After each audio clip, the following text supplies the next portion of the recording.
A história começa no refeitório da prisão Narihira, no setor 4, e o protagonista tinha acabado de pegar o seu almoço. Ele então se senta para comer com uma expressão séria e um olhar intimidador. No entanto, um dos prisioneiros pega um pedaço de carne do seu almoço e o protagonista o encara com um olhar sério. O deles então pergunta o que ele está olhando e começa a provocar o nosso garoto, enquanto se esconde atrás de seu amigo. Mas a expressão do Brutamontes muda rapidamente quando percebe que o protagonista não se abalou nem um pouco com a provocação.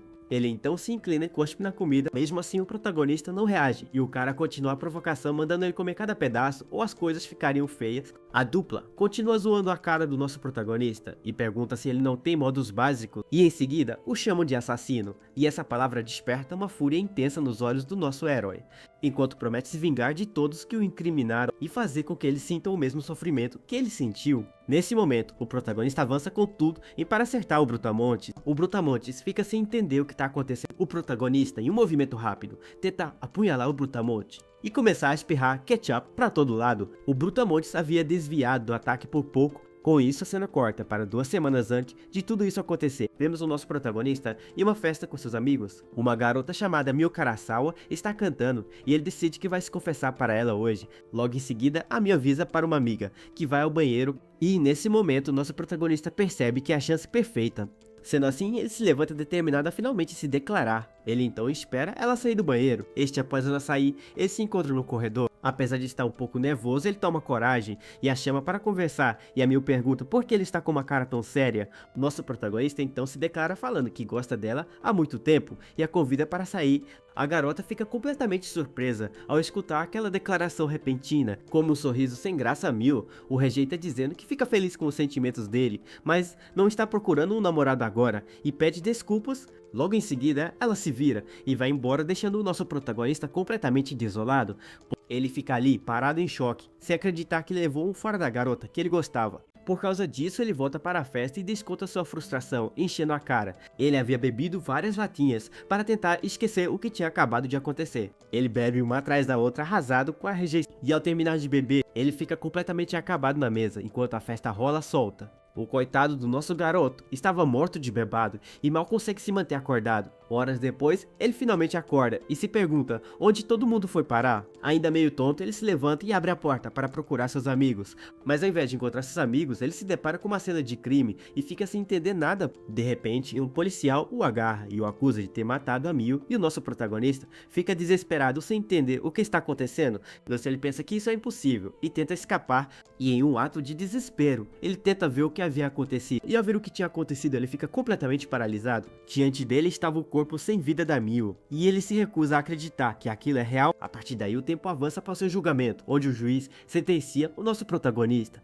Manabu Tojo, a 30 anos de prisão. Diante da sentença, a família da Mio se revolta e exige a pena de morte, pois não consegue aceitar a decisão. Nosso protagonista fica arrasado e se pergunta como tudo chegou a esse ponto, enquanto os pais da garota gritam que o assassino deve pagar com a vida. Ele se lembra do sorriso da Mio e se pergunta se tudo não passa de um pesadelo. Com lágrimas escorrendo pelo rosto, ele jura que não foi ele que fez aquilo.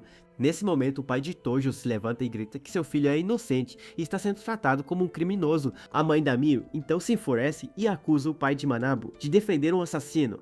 Logo em seguida, os familiares da Mio partem para cima do pai do nosso protagonista e começam a agredir ele violentamente, e Manabu grita desesperado pelo seu pai. Em sua cela, Manabu revive essa memória terrível e grita implorando para que pare. Mesmo apanhando o pai dele, diz para Manabu não se preocupar e que ele vai provar sua inocência. A cena então nos leva para a entrada da prisão e vemos Manabu já dentro de sua cela, cercado por outros prisioneiros que não parecem nada amigáveis. Ele então entra em sua cela sendo observado de perto pelos outros prisioneiros. Ao se aproximar, um deles pergunta o que ele fez para estar ali. Tojo fica paralisado de medo diante do líder da cela e mal consegue responder. Por causa disso, um dos capangas o acerta por trás e o manda responder ao seu chefe. Em meio às lágrimas, o nosso protagonista diz que não fez nada e que foi incriminado. O líder da cela então o chama para perto sem se importar com suas palavras E o nosso garoto se aproxima sem entender o que eles queriam com ele. Sem aviso, o Brutamontes acerta um chute no estômago do nosso protagonista.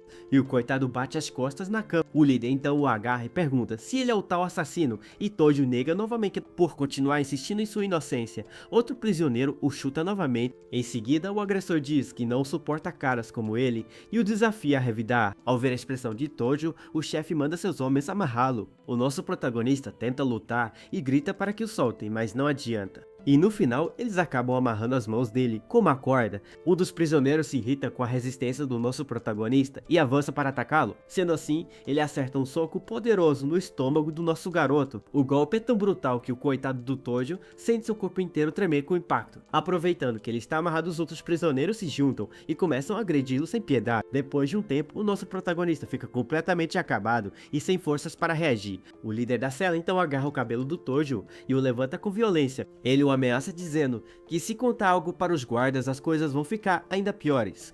O nosso protagonista apenas o encara com um olhar cheio de ódio, cravando cada palavra em sua mente. Algum tempo depois, um guarda chama Tojo para uma conversa em particular. O guarda então revela uma notícia terrível e diz que na noite anterior, os pais do nosso protagonista faleceram em um acidente de trânsito. Tojo fica completamente em choque e mal consegue processar a informação enquanto o guarda pergunta se ele tem outros parentes, pois a vida na prisão será difícil sem ninguém para enviar dinheiro. O guarda repete a pergunta de forma rude, querendo saber se ele tem mais algum familiar. Com lágrimas nos olhos e completamente desolado, o nosso protagonista responde que não tem mais ninguém. O guarda suspira e diz que foi uma perda de tempo esperar algo dele e que não se importa com o que acontecerá a partir de agora. Logo em seguida, o guarda se vira e vai embora com seu colega para comer algo, deixando o nosso protagonista sozinho com sua dor. A cena então volta para o presente, com o nosso protagonista pegando seu almoço no refeitório. Com isso, ele se senta para comer com um olhar completamente diferente e muito mais intimidador do que antes. Diante da situação dos prisioneiros, decide provocá-lo e pega um pedaço de carne do seu prato. Nosso protagonista apenas o encara com um olhar frio e calculista. O capanga do Brutamontes se irrita com a atitude dele e pergunta o que ele está olhando. Ele continua com as provocações e diz para o nosso garoto ir em frente se tiver coragem. Contudo, a expressão do Brutamontes muda ao perceber que o protagonista não se abalou nem um pouco. Sendo assim, o capanga cospe na comida dele para tentar humilhá-lo. E ainda o ameaça mandando comer cada pedaço ou as coisas ficariam muito ruins para ele. A dupla continua com a zombaria perguntando que cara é aquela e se ele não tem modos básicos. E para finalizar, eles o chamam de assassino e essa palavra desperta uma fúria incontrolável no nosso protagonista. Nesse momento, ele se lembra da rejeição da Mil e da dor que sentiu naquele dia. Olhando para a comida suja, ele se recorda de toda a humilhação que sofreu. E a imagem de seu pai sendo agredido enquanto prometia provar sua inocência vem à sua mente com força total. Com o rosto endurecido pela raiva, ele finalmente decide que não vai mais aguentar calado. Ele então se lembra de quando foi amarrado e agredido sem poder fazer nada, e se pergunta por que tem que sofrer tanto, já que ele não tem mais nada a perder. Com a mão tremendo de raiva, ele percebe que se morrer agora, ninguém vai se importar. Diante da situação, a palavra assassino ecoa em sua mente, e um sorriso sombrio surge em seu rosto. Mas o nosso protagonista decide que ainda não pode morrer, pois ele vai se vingar de cada pessoa que o incriminou, e com isso ele pisa nos hashes para usá-los como arma. Em um movimento rápido, ele avança prometendo fazer todos sentirem o mesmo sofrimento que ele sentiu. A fúria toma conta do seu rosto e seus olhos se enchem de uma sede de vingança incontrolável. O Brutamontes fica completamente chocado sem tempo para reagir ao ataque repentino. O protagonista então salta e usa os hashes quebrados para atacar o grandalhão. A partir daí, o Ketchup começa a voar para todos os lados, e ele consegue acertar o pescoço do Brutamontes com os hashes afiados. O grandalhão grita de dor enquanto tenta estancar o sangramento desesperadamente. O capanga dele entra em pânico e grita pelo seu chefe, que continua agonizando no chão. Sem perder tempo, nosso protagonista se vira para os outros prisioneiros e parte para cima deles, gritando para morrerem. Um dos capangas se enfurece e o chama de desgraçado, enquanto os outros o cercam, mas o nosso protagonista não se intimida e mantém sua expressão de pura raiva. Um dos prisioneiros fica claramente abalado com a mudança repentina de atitude. Sem perder tempo, o nosso garoto avança em direção a outro alvo e acerta o peito do infeliz com os hashes quebrados. Enquanto ataca, ele pensa que se vai morrer de qualquer jeito, ele vai levar todos eles junto com ele. O coitado do prisioneiro mau tem tempo de gritar antes de desabar. Em seguida, seu corpo cai sem vida no chão. Logo depois, o nosso herói ataca o próximo por trás sem dar chance para ele reagir. e o acerta com toda a força na nuca. O primeiro cara que o provocou agora está apavorado e grita para ele parar, contudo o capanga consegue acertar um soco em cheio no rosto do protagonista. Ele fica irritado ao ver que a luta ainda não acabou. O capanga então se pergunta se o nosso protagonista enlouqueceu de vez ao ver sua expressão ensanguentada e insana. Nesse momento os guardas chegam correndo e gritam perguntando o que ele pensa que está fazendo. Um dos guardas então o agarra por trás para tentar contê-lo. O guarda irritado por ele está causando problemas e em seu turno acerta um soco em cheio no nosso protagonista. Mas mesmo apanhando, ele lança um olhar de puro ódio para o guarda. O guarda-chefe entra em pânico e manda levarem o Gorik para a enfermaria rápido, e ainda ameaça que vai acertar as contas com os outros mais tarde. Enquanto isso, nosso protagonista grita de raiva e frustração. Um dos guardas usa seu cacetete para tentar derrubá-lo de vez. Contudo, o guarda fica chocado com a aproximação do nosso garoto. Diante da situação, ele grita para os outros o segurarem, pois o nosso protagonista está tentando se jogar contra a parede. Os guardas então se juntam e conseguem segurá-lo antes que ele se machuque. Ele se debate com todas as suas forças, tentando se soltar, e continua gritando desesperadamente enquanto é imobilizado. A cena então corta para a enfermaria da prisão. O nosso protagonista está deitado na cama e o médico comenta que ele parece ter perdido a vontade de viver, pois não come há vários dias. Sendo assim, o médico avisa ao guarda que eles estão dando nutrientes, mas a situação dele é perigosa. Enquanto o médico se retira, o faxineiro idoso entra na enfermaria e ele começa a varrer o chão do quarto calmamente. Diante da situação, o velhinho aconselha o nosso protagonista a não desperdiçar sua vida. O nosso garoto, no entanto, continua deitado com um olhar vazio, sem dar a mínima. Mas o idoso continua e o provoca perguntando quem vai limpar o nome de seus pais se ele morrer. Ao ouvir isso, os olhos do nosso protagonista se arregalam em choque. Ele então se senta na cama e exige saber o que o velho disse. O idoso então revela que ouviu falar sobre seu caso e pergunta se ele já considerou a possibilidade da morte de seus pais não ter sido um simples acidente. O nosso protagonista fica confuso e pergunta o que ele está tentando dizer. Com um sorriso sombrio, o velhinho afirma que não foi um acidente e que seus pais foram na verdade assassinados. Em um acesso de fúria, o nosso garoto agarra o velho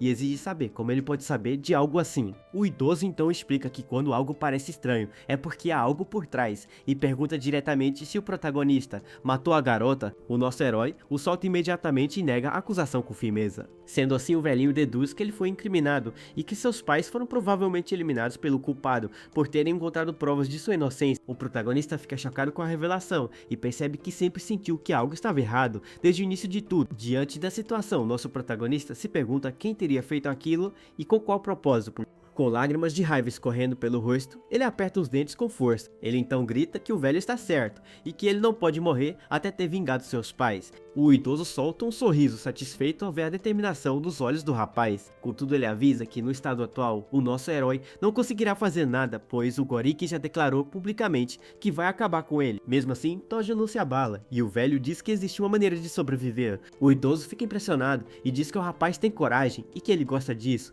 Sendo assim, ele faz uma proposta e diz que se o Toja conseguir sobreviver ao Gorik, ele vai lhe dar uma mãozinha, e o nosso protagonista pergunta para quê.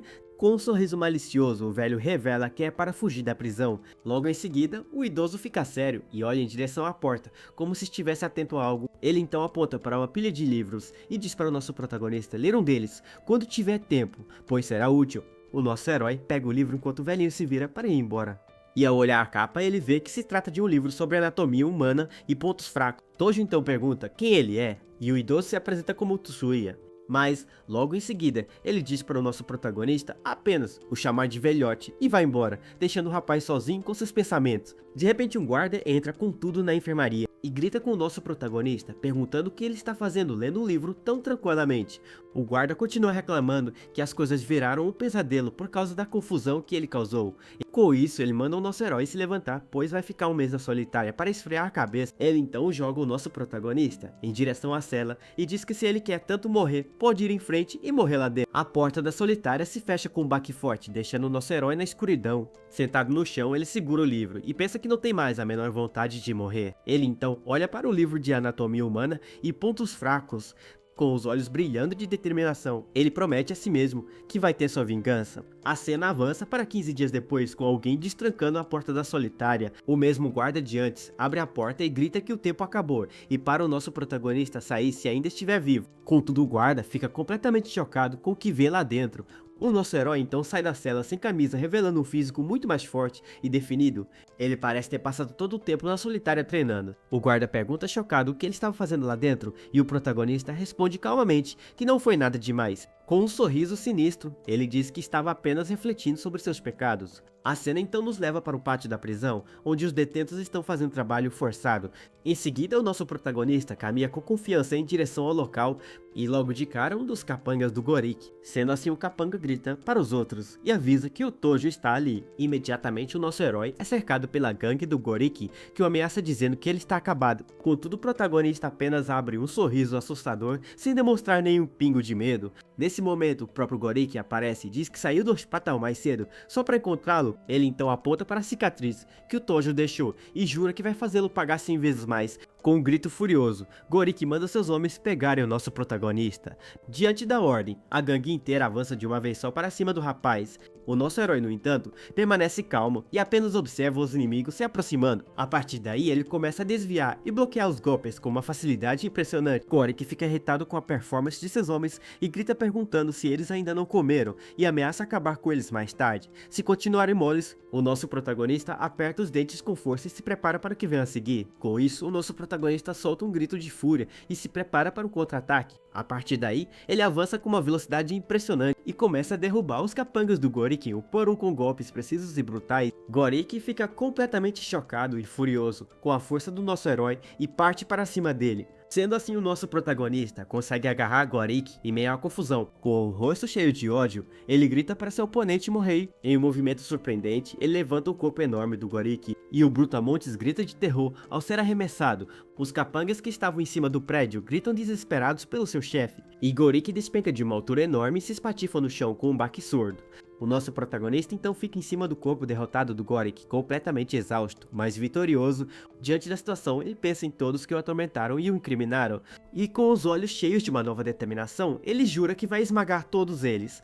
Mesmo com o Gorik já derrotado, o nosso herói continua a socá-lo sem parar enquanto os guardas se aproximam. Um dos guardas então grita desesperadamente para o Tojo parar com aquilo. O guarda então grita que se ele acabar com a vida do Gorik, vai receber a pena de morte. Ao ouvir isso, nosso protagonista para o ataque e pensa que não pode morrer ali sem antes conseguir sua vingança. Com isso, ele aperta os dentes, com toda a força controlando o ódio que ferve dentro dele. Sendo assim, ele solta um grito de pura frustração e os outros prisioneiros percebem que é melhor não se meter com o cara que enlouqueceu completamente. Por causa daquele incidente, a pena do nosso herói aumenta em mais 20 anos, mas ele percebe que a atitude de todos ao seu redor mudou. Logo em seguida, vemos o nosso protagonista na enfermaria, lendo aquele livro de anatomia. Quando a porta se abre, um guarda entra e avisa que Gorik foi transferido para outra prisão e vai passar o resto da vida numa cadeira de rodas. E por fim, ele pede para o Tojo não causar mais problemas. O guarda então pergunta se os ferimentos dele já estão curados e o nosso garoto responde que vai voltar para sua cela.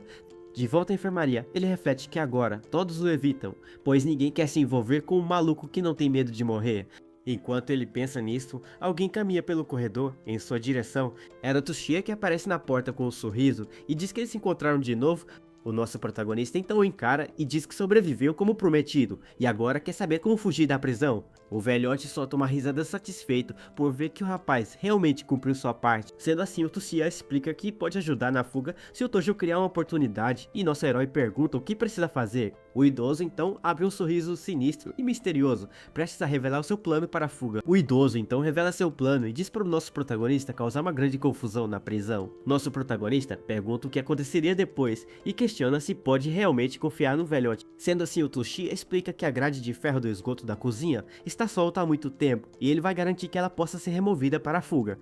Ele fica em silêncio por um momento e o idoso diz para ele ir dar uma olhada, se não acredita. Contudo, o nosso herói recusa e afirma que se puder sair dali, ele fará qualquer coisa. Com um olhar determinado, ele garante ao velhote que pode deixar tudo com ele. Logo em seguida, um guarda o acompanha de volta para sua cela. Ao chegar lá, os outros prisioneiros o encaram com uma mistura de medo e surpresa. Enquanto o guarda se afasta, o nosso protagonista encara os detentos sem demonstrar nenhuma fraqueza. Com um sorriso intimidador, ele desafia qualquer um que queira vingar o Gorik a dar um passo à frente. Diante da ameaça, um deles entra em pânico e diz que tudo é um mal entendido, pois eles também odiavam aquele brutamonte. O mesmo prisioneiro continua dizendo que eles se sentiram aliviados quando Tojo acabou com ele, e a partir de agora, o nosso protagonista é o novo chefe deles. Todos os outros concordam e começam a aclamá-lo como o novo chefe da cela. Nosso herói apenas os observa com um olhar sombrio, aceitando sua nova posição de poder. A cena então corta para o refeitório, onde o nosso protagonista come tranquilamente, enquanto os outros o respeitam à distância. Agora, como novo chefão, ele pega um pedaço de carne do seu prato. Com isso, um dos prisioneiros que antes o atormentava agora o trata como chefe e oferece um pedaço de sua comida. Logo em seguida, os outros fazem o mesmo e tentam agradar o novo líder da cela. O nosso protagonista, no entanto, fica sem graça e pede para pararem, pois ele não consegue comer tanto assim. Enquanto isso, em outra mesa, alguns detentos comentam que o Gorik apanhou daquele novato e vai ficar de cama para o resto da vida. Um prisioneiro grandalhão se irrita ao ouvir a conversa e reclama que o novato virou líder, mas nem foi se apresentar para ele. Diante da situação, um de seus capangas tenta acalmá-lo e diz que vai conversar com o rapaz para trazê-lo para o lado deles. Dessa forma, ele garante que todo aquele setor da prisão vai pertencer ao seu chefe, e o Umi-san parece gostar da ideia. Sendo assim, o capanga bate na mesa e se levanta para ir falar com o nosso herói. Ele então se aproxima e pergunta se o rapaz sentado ali é o famoso Tojo. Logo em seguida, ele se apresenta como um dos homens do Umi-san e o acusa de ter desrespeitado seu chefe por não ter ido se apresentar depois de derrotar o Gorik. O nosso protagonista, no entanto, não se intimida e pergunta friamente se ele tem algum problema com isso. Nesse momento, um de seus novos seguidores sussurra em seu ouvido e o avisa que o Umi-san é um cara perigoso. O nosso herói então olha para o outro lado do refeitório e encara o tal Umi-san de longe. O grandalhão percebe o olhar e manda um de seus homens ensinar boas maneiras ao novato, e o capanga aceita a ordem na hora. O capanga se irrita com a atitude do nosso protagonista e bate na mesa gritando que ele está se achando demais e que existem regras naquele lugar. Sem nem esperar o cara terminar a frase, o nosso herói acerta um soco em cheio no rosto dele. Diante do ataque, o Ketchup começa a voar para todos os lados, mas o nosso protagonista continua com um olhar frio e impiedoso. Ao ver a cena, o Umi-san fica completamente chocado sem acreditar no que acabou de acontecer. Até mesmo os novos seguidores do Tojo entram em pânico com a brutalidade repentina de seu novo chefe. Com o impacto, o capanga voa para trás e cai no chão gritando desesperado por ajuda de seu chefe. A partir daí, o Umi-san se enfurece e se levanta da mesa, gritando com o nosso protagonista. Contudo, o nosso herói apenas encara o capanga derrotado no chão, ignorando completamente a fúria do grandalhão. Os outros prisioneiros ficam assustados e se levantam de suas mesas sem saber como reagir àquela confusão. A expressão de um deles mostra o puro terror ao perceber que o novato é muito mais perigoso do que imaginava. Até mesmo os outros capangas do Umi-san ficam com medo e começam a hesitar em se meter na briga. Mesmo caído no chão, o homem derrotado aponta para o nosso protagonista e jura que vai acabar com ele. Sem se importar com a ameaça, o Tojo começa a caminhar lentamente em direção ao chefão. O Umi-san o encara com desprezo e diz que nunca viu alguém tão arrogante quanto ele. Com um sorriso de canto, o nosso protagonista responde que agora ele está vendo um bem na sua frente. De repente, um guarda aparece e grita para o Umi-san parar com a confusão e voltar a comer. O grandalhão então faz uma cara de nojo e ameaça o nosso protagonista, dizendo que ele vai se arrepender disso. Sendo assim, ele se vira e vai embora com sua gangue, mas avisa que eles vão acertar as contas de vez no intervalo do dia seguinte. Enquanto isso, o capanga que apanhou fica no chão chorando e gritando desesperadamente pelo seu chefe. Um dos novos seguidores do nosso protagonista entra em pânico e o agarra dizendo que a situação é ruim. Contudo, o nosso herói não se abala nem um pouco e chama seus novos seguidores de covardes, dizendo que eles só precisam acabar com todos de uma vez só. Diante da confiança do seu novo chefe, os outros prisioneiros ficam completamente chocados e sem palavras. Com isso, um dos caras que estava mais assustado se joga de joelhos no chão. Ele então se curva diante do nosso protagonista e pede desculpas por ter ficado com medo antes, e em seguida grita com toda a força que eles vão lutar com tudo no dia seguinte, e os outros concordam na hora. O nosso protagonista apenas observa em silêncio, enquanto sua nova gangue se une e se prepara para a briga que está por vir. Mais tarde, naquela noite, todos na cela já estão dormindo tranquilamente. Contudo, o nosso herói se levanta silenciosamente e pega o lençol de um dos prisioneiros que está dormindo. Com o lençol em mãos, ele começa a torcê-lo com força, transformando o tecido em uma corda improvisada. Ele então segura sua nova arma com um olhar cheio de determinação, se preparando para a confusão que vai causar no dia seguinte. No dia seguinte, no pátio da prisão, os detentos estão aproveitando o intervalo. Enquanto isso, dois guardas patrulham a área despreocupadamente. Com isso, um dos seguidores do nosso protagonista se aproxima de um deles e oferece alguns cigarros para distraí-lo. O guarda aceita a oferta na hora e se afasta com seu colega para fumar um pouco. A partir daí, o Umi-san e sua gangue já esperam pelo nosso herói do outro lado do pátio. Logo em seguida, o nosso protagonista e seus homens começam a se aproximar para o confronto. Um de seus seguidores fica tenso e avisa ao seu chefe que eles já chegaram. Nosso protagonista, no entanto, abre um sorriso sinistro e confiante, pois tudo está saindo como planejado. Ele então se vira para sua gangue e grita para eles mostrarem sua determinação naquela luta. Dessa forma, a briga finalmente começa e as duas gangues partem para cima uma da outra. Um dos prisioneiros acerta um soco poderoso em um de seus oponentes. Em seguida, o Ketchup começa a voar enquanto outro cara leva um golpe em cheio no rosto. A confusão continua e mais um prisioneiro é derrubado com um chute brutal. Enquanto a briga rola, solta os dois guardas distraídos continuam fumando tranquilamente. Contudo, um deles finalmente percebe a confusão e joga o cigarro fora gritando que outra briga começou. A briga continua com mais um soco brutal que espalha ketchup para todo lado. Com a confusão, os guardas finalmente chegam correndo e usam seus apitos para tentar controlar a situação. No meio da bagunça, até mesmo o Umi-san leva um golpe pelas costas. Sendo assim, o chefão aperta os dentes de raiva por ter sido atingido no meio da briga. A situação sai de controle e um dos guardas é cercado pelos prisioneiros que impedem ele de usar o cacetete. Diante do caos, o guarda grita que aquilo é uma violação das regras e manda chamar a equipe de segurança com urgência. Enquanto isso, a pancadaria continua sem dó e vários detentos já estão caídos no chão, sendo chutados. De repente, o capanga que apanhou no refeitório percebe que tem algo estranho acontecendo. Ele olha para todos os lados em meio à confusão e se pergunta onde foi parar o nosso protagonista. Longe da briga, o nosso herói aproveita a oportunidade e foge discretamente carregando o lençol que ele preparou. Logo em seguida, ele encontra o Tustia, que o elogia pelo bom trabalho e diz para eles saírem dali o mais rápido possível. Com um sorriso satisfeito, o velhinho então manda o nosso protagonista segui-lo. Dessa forma, os dois caminham em direção à cozinha da prisão para continuar com o plano de fuga. Ao chegarem lá, o idoso para em frente à grade do esgoto que ele havia mencionado antes, e sem perder tempo, o velhote começa a levantar a pesada grade de ferro para abrir o caminho da liberdade. Com um sorriso satisfeito, o velhote olha para o nosso protagonista, como se dissesse que deu tudo certo. Nosso protagonista, no entanto, continua sério apenas esperando o momento certo para descer. Sendo assim, ele se ajoelha na beirada da abertura, se preparando para entrar naquele túnel escuro, e a passagem revela um túnel imundo e completamente escuro que parece não ter fim. Sem hesitar, ele desce e pisa na água suja, começando a caminhar por aquele lugar nojento. O velhote que vai na frente avisa que o lugar fede um pouco, mas pede para o nosso herói aguentar firme. Com isso, nosso protagonista cobre o nariz para tentar suportar o cheiro horrível daquele esgoto. Ele continua se arrastando pela sujeira e até mesmo alguns ratos aparecem para dar as boas-vindas. O lugar está completamente infestado por eles, mas a dupla continua avançando sem parar. Depois de um tempo, o idoso finalmente para e avisa que eles chegaram ao seu destino. Diante deles está outra grade de metal, que parece ser a única saída daquele túnel. Nosso protagonista então pergunta o que eles vão fazer agora para passar por aquele obstáculo. O velhote, no entanto, pede para ele relaxar e revela que já fez todos os preparativos, pois já esteve ali algumas vezes. Ele continua explicando que em uma de suas visitas, ele conseguiu deixar uma das barras de ferro solta para facilitar a fuga. Sendo assim, ele aponta para a barra solta e manda o nosso protagonista empurrá-la com toda a força. Seguindo a ordem, o nosso protagonista empurra a barra de ferro com toda a força e, para sua surpresa, a barra se solta com facilidade, abrindo uma passagem para a liberdade. Contudo, quando o nosso herói se prepara para sair, o velhote o ataca por trás com uma faca. Com um sorriso sinistro, o idoso perfura o peito do nosso protagonista sem piedade. Sendo assim, ele diz que a missão do rapaz termina ali e que vai realizar seu desejo de morrer. O golpe é tão forte que o nosso protagonista cai no chão sem forças para reagir. Com o rapaz derrotado, o velhote se vira e começa a atravessar a passagem para fugir sozinho. Contudo, antes que ele possa escapar, o nosso herói agarra sua perna com as últimas forças que lhe restam. O idoso fica chocado ao ver que o garoto ainda está vivo e o nosso protagonista consegue imobilizá-lo por trás. Em meio à dor, ele diz que foi o próprio velhote que o ensinou a desconfiar de tudo que parece estranho. Ele então revela que escondeu várias coisas em seu corpo, por precaução, e o idoso percebe que foi enganado.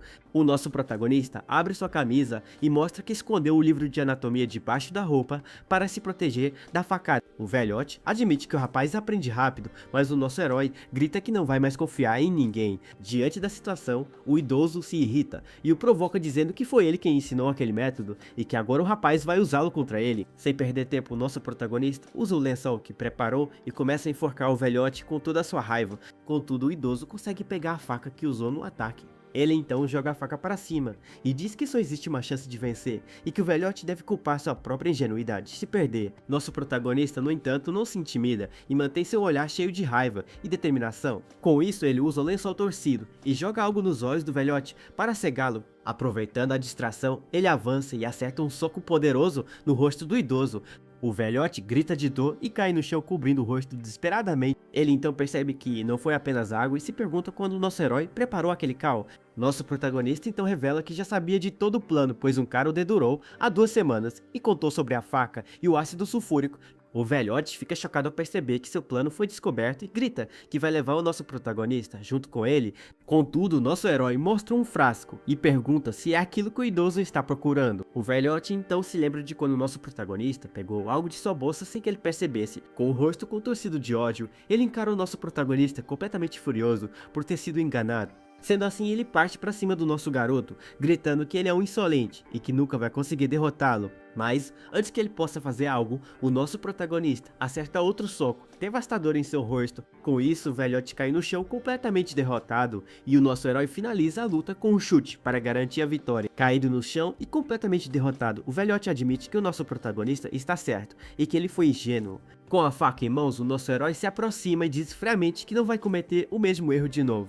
O idoso então se lamenta por ter sido derrotado por alguém como ele, e o nosso protagonista se prepara para o golpe final. Sem hesitar, ele acaba com a vida do velhote com uma facada certeira e o ketchup espirra para todo lado. Logo em seguida, ele pega o frasco de ácido e joga no rosto do idoso para que ninguém consiga identificar o corpo. Com um olhar frio e sem remorso, ele agradece ao velhote por tê-lo deixado um passo mais forte. A partir daí, ele finalmente atravessa a passagem e segue em direção à saída do túnel. Ao sair do esgoto, ele se depara com a luz do dia e a visão da cidade. Ele então respira fundo e aproveita o cheiro da liberdade pela primeira vez em muito tempo. Em seguida, ele retira as ataduras de seu corpo e revela que havia amarrado pedaços de carne em si mesmo. Com isso, ele joga a carne e as ataduras na água, se livrando de qualquer vestígio de seu plano. Agora finalmente livre, ele se prepara para começar sua tão esperada vingança. A cena então corta para um restaurante onde alguns guardas estão comendo e o dono do local os cumprimenta. Um dos guardas reclama que eles estão totalmente imobilizados, pois o prisioneiro que escapou ainda não foi pego. Diante da situação, o dono do restaurante pergunta se não eram 2 fugitivos ao invés de apenas um. O guarda então explica que sim, era um velho e um jovem, mas o rapaz foi encontrado como um corpo carbonizado. Com um sorriso discreto, o nosso protagonista, que está sentado em outra mesa, escuta toda a conversa. Ele então se lembra de ter arrancado a identificação do velhote antes de fugir e de ter jogado o ácido no corpo do idoso para que ele fosse confundido com o nosso protagonista. A identificação do velhote queima junto com seu corpo e o plano de forjar a própria morte dá certo. O dono do restaurante lamenta a morte trágica do rapaz que fugiu da prisão. Contudo, um dos guardas não mostra nenhuma simpatia e diz que ele mereceu, pois foi preso por crimes terríveis. Nosso protagonista continua comendo tranquilamente enquanto escuta a opinião do guarda sobre ele. O outro guarda, no entanto, o interrompe e revela que a acusação não é necessariamente verdade, pois ele ouviu que os pais do rapaz roubaram o relatório da autópsia para provar sua inocência. Ao ouvir isso, o nosso herói aperta os dentes, com força lembrando do sacrifício de seus pais. Ele então percebe que com certeza havia algo errado com aquele relatório e que seus pais foram eliminados por causa disso. Com isso, ele se levanta da mesa determinado a encontrar aquele relatório primeiro. Ao passar pela mesa dos guardas, um deles o chama para conversar. Ele então se vira e encara o guarda que o chamou com um olhar sério. O guarda o avisa para não andar muito por aí, pois um fugitivo está à solta, e pede para ele relatar qualquer coisa suspeita imediatamente. Nosso protagonista responde calmamente que entendeu o aviso e vai embora. Mais tarde naquela noite, um homem bem vestido caminha pela rua, assobiando despreocupadamente. Nosso protagonista observa de longe e o segue sem que ele perceba. O homem entra em um beco escuro se perguntando o que vai comer quando chegar em casa. De repente, o nosso herói o agarra por trás e coloca uma faca em seu pescoço, mandando ele não se mover. O homem entra em pânico e diz que não tem dinheiro, pois é apenas um funcionário de meio período. Nosso protagonista, no entanto, manda ele calar a boca e responder suas perguntas honestamente, e o rapaz concorda na hora. Com isso, nosso herói pergunta quem instruiu a armar para o Tojo, e o rapaz questiona se ele também é amigo do protagonista. A palavra também chama a atenção do nosso garoto, e ele pergunta o que o rapaz quis dizer com aquilo que... Sendo assim, o homem o ameaça e diz que é melhor ele não se envolver mais, se não quiser ter os braços e as pernas quebrados como o Yuji Suzuki. Ao ouvir o nome de seu amigo, o nosso protagonista se lembra de quando eles conversavam tranquilamente e percebe que ele se machucou por sua causa. Em um acesso de fúria, ele perfura a perna do homem com a faca e o ketchup espirra para todo lado. Enquanto o rapaz grita de dor, o nosso herói o joga no chão e exige saber quem fez aquilo com o Yuji. O homem entra em pânico ao perceber que está diante do próprio Tojo e começa a chorar de medo. Sem se importar com o desespero dele, nosso protagonista se aproxima e exige saber quem machucou seu amigo e quem o obrigou a dar um falso testemunho. O homem se recusa a contar e diz que o mandante não é alguém que o nosso protagonista possa enfrentar. Irritado com a resposta, nosso herói perfura a outra perna do rapaz sem dó. Ele então dá uma última chance e pergunta se o homem vai responder ou não. Com medo de morrer, o rapaz finalmente cede e revela que não sabe quem é o mandante, mas a pessoa que lhe deu dinheiro foi uma tal de Rei Amano. Ao ouvir o nome nosso protagonista, fica surpreso e se pergunta quem é essa pessoa. Ele então se lembra que a Rei era a melhor amiga da Mio e que ela costumava andar com delinquentes fora da escola. Com os olhos cheios de ódio, ele grita e exige saber onde pode encontrar essa pessoa. O homem implora pela vida e revela que ela trabalha como anfitriã na boate Grandia e provavelmente está trabalhando agora. Depois de contar tudo o que sabe, ele implora para ser poupado e diz que só fez aquilo porque foi ameaçado. Nosso protagonista então o amarra e o arrasta para longe dali enquanto o homem implora para não ser morto. Em seguida, ele amordaça o rapaz para que ele não possa gritar por ajuda. Com um olhar frio, nosso herói diz que não vai acabar com ele agora e manda o rapaz ficar quieto em um poço até que tudo seja resolvido. Logo depois, ele chuta o homem para dentro do poço sem nenhuma cerimônia. Ele então avisa que se algo acontecer com ele enquanto estiver procurando a Amano, o rapaz deve se preparar para morrer de fome naquele poço. Dito isso, ele se vira e vai embora deixando o homem amarrado e desesperado no fundo do poço. O homem fica desesperado no fundo do poço sem ter como escapar. A cena então nos leva para um lugar isolado, onde nosso protagonista finalmente encontra seu amigo. Ele se esconde e observa o Yuji sentado em uma cadeira completamente machucado. Seu amigo se lamenta por ele ter morrido antes que pudesse vingá-lo e diz que agora ele é um inútil. Nosso protagonista observa a cena com um olhar sério e cheio de culpa por ter colocado seu amigo naquela situação. Ele então se lembra de quando era criança e o Yuji o defendia dos valentões da escola. Naquela época, seu amigo prometeu que ninguém mais iria intimidá-lo. Diante da fogueira, o Yuji jura que vai encontrar a verdade e provar a inocência do nosso protagonista. Contudo, a bebida o faz desmaiar de bêbado e ele cai no chão ao lado da fogueira. Nosso protagonista então decide que não pode mais arrastar seu amigo para aquela confusão e jura que vai pagar sua dívida com ele. A cena então corta para a frente da boate grande, onde nosso herói espera pacientemente pela sua próxima vítima. Logo em seguida, um homem grande e uma mulher saem da boate e ela se despede do cliente. A mulher então se despede do homem e garante que da próxima vez ele terá uma experiência ainda melhor.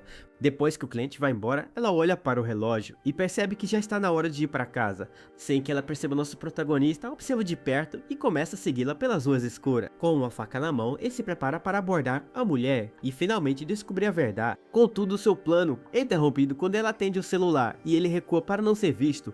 Ao telefone, ela diz que acabou de sair do trabalho e está indo para o lugar de sempre. Nosso protagonista então continua a segui-la pelas ruas movimentadas, esperando o momento certo para agir. Ele segue até um net café chamado Net Paradise e percebe que ela está ali para encontrar alguém. De repente, ele se lembra que aquele net café é administrado por um bandido chamado Hiroto Kagami e deduz que é com ele que ela vai se encontrar. Sendo assim, ele percebe que tem pouco tempo e que aquela é sua única chance de agir. Ele entra no local e a encontra em uma sala privada, reclamando que ele demorou demais. A mulher fica completamente chocada ao vê-lo e pergunta quem ele é e como entrou ali. Com um sorriso irônico, ele diz que está ali apenas para entregar uma Coca-Cola.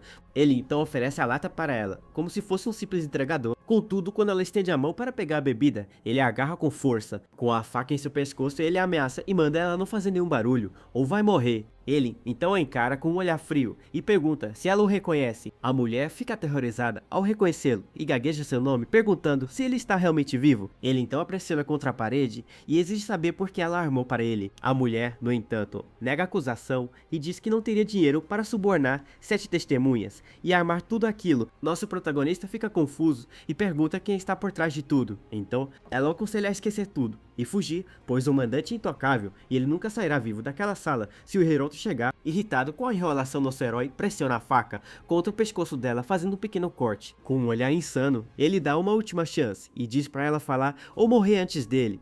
Com medo de morrer, ela finalmente revela que o mandante foi o Koki Yoshida, e nosso protagonista fica chocado com a revelação. Ele se lembra do Koki e não consegue entender por que ele faria algo assim. De repente alguém bate na porta e avisa que está esperando lá dentro. A mulher entra em pânico e pede para ele parar de investigar e ir embora logo. Nosso protagonista, no entanto, diz que seus pais morreram e sua vida já acabou e que ele só continua vivo porque tem algo pelo que lutar. Ele então se despede dela como se nada tivesse acontecido e a convida para beberem juntos, outra hora. Enquanto ele se afasta da mulher, começa a escrever algo em um papel apressadamente. Com a faca na mão, ele se vira e diz que tudo o que lhe resta é a vingança e exige que ela escolha se está com ele ou contra ele. Desesperada, ela entrega o papel e pede para ele ir embora, prometendo que vai explicar tudo mais tarde. Ele então pega o papel com o número de telefone dela. Com um olhar ameaçador, nosso protagonista avisa que vai ligar amanhã, mas se ela tentar enganá-lo, não terá piedade. Logo em seguida, ele sai da sala e dá de cara com o Hiroto Kagami e seus homens no corredor. O bandido e seus capangas o encaram enquanto ele passa pelo grupo. Uma gota de suor escorre pelo rosto do nosso herói, mostrando quão tensa a situação está. Ele encara o bandido de frente, e o clima fica pesado entre os dois. Enquanto o nosso protagonista se afasta, o Hiroto pensa que já viu aquele rosto em algum lugar. De volta à sala, o Hiroto pergunta para a Rei o que aconteceu com o pescoço dela, e a mulher disfarça dizendo que seu colar prendeu em algo. Mais tarde, o nosso herói está deitado em seu quarto pensando em tudo que aconteceu. Ele se lembra da festa e da imagem do Koki Yoshida, conversando de perto com a Mil. Em seguida, ele se recorda da Rei e da Mil cantando juntas e se divertindo no karaokê.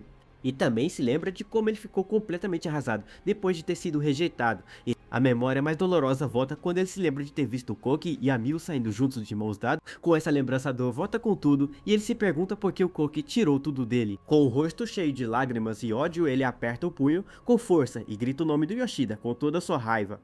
No dia seguinte, nosso protagonista usa um telefone público para ligar para Ryamano. Assim que ela atende, ele vai direto ao ponto e diz que vai esperá-la no Parque Riverside. Naquela noite, do outro lado da linha, a mulher concorda com o encontro, parecendo bem tensa. Logo em seguida, a cena corta para Rei em um karaokê com o cara tentando se divertir e disfarçar a preocupação. Mais tarde naquela noite, a mulher chega ao parque deserto. De repente, nosso protagonista aparece por trás de uma árvore, surpreendendo a mulher. Sem perder tempo, ele vai direto ao ponto e exige saber como exatamente seus pais morreram. A Rei revela que os pais dele conseguiram o relatório original da autópsia e estavam planejando pedir um novo julgamento. Com lágrimas nos olhos, ela conta que o Koki Yoshida ficou com medo da verdade aparecer e por isso forjou um acidente para acabar com eles. Ao ouvir aquilo, a imagem do acidente de seus pais volta com tudo na mente do nosso herói, o deixando completamente arrasado.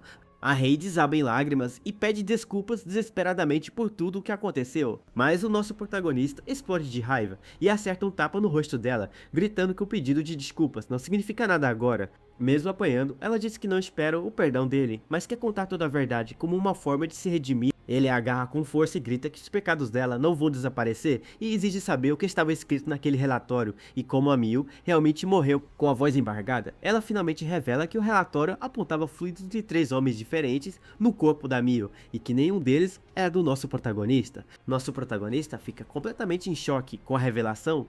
A Ryamano então continua e revela que naquela noite o Koki Yoshida e seus amigos ricos ofereceram uma grana para a Mil e ela foi com eles por vontade própria, pois para eles a garota era apenas um brinquedo. Com a verdade exposta, nosso herói fica completamente desolado e diz que não consegue acreditar que a Mil era esse tipo de mulher. Com raiva, ele a agarra novamente e exige saber por que o incriminaram.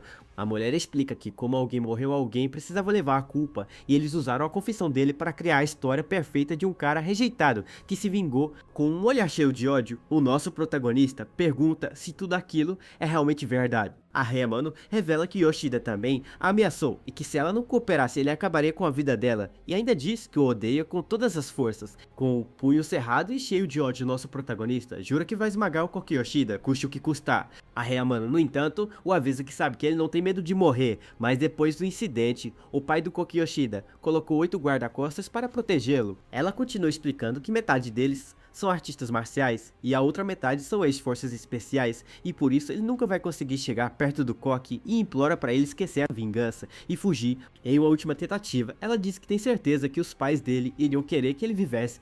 Contudo, o nosso protagonista não se abala e diz que vai deixá-la viver por enquanto por ela ter contado a verdade, mas a avisa para não se intrometer no que ele vai fazer. Logo em seguida, ele a chama para ir com ele e os dois saem do parque. Enquanto caminha, nosso herói diz que não pode deixá-la ir até que tudo seja resolvido só por precaução. Ele então para e manda ela entregar seu smartphone, e a mulher obedece na hora, mas assim que ela entrega o celular, nosso protagonista acerta com um golpe certeiro e a deixa inconsciente. A cena então nos leva para o fundo do poço, onde a Rei acorda, e mesmo sabendo que merece aquilo, ela implora para que o nosso herói não morra. Do lado de fora, o nosso protagonista encara com frieza e diz que se ele morrer, ela pode morrer de fome ali, junto com o outro cara. Lá dentro, a mulher se senta ao lado do outro homem e aceita que aquilo é o seu castigo. A cena então corta para uma boate onde o Koki Yoshida está no palco se divertindo e dançando com uma garota.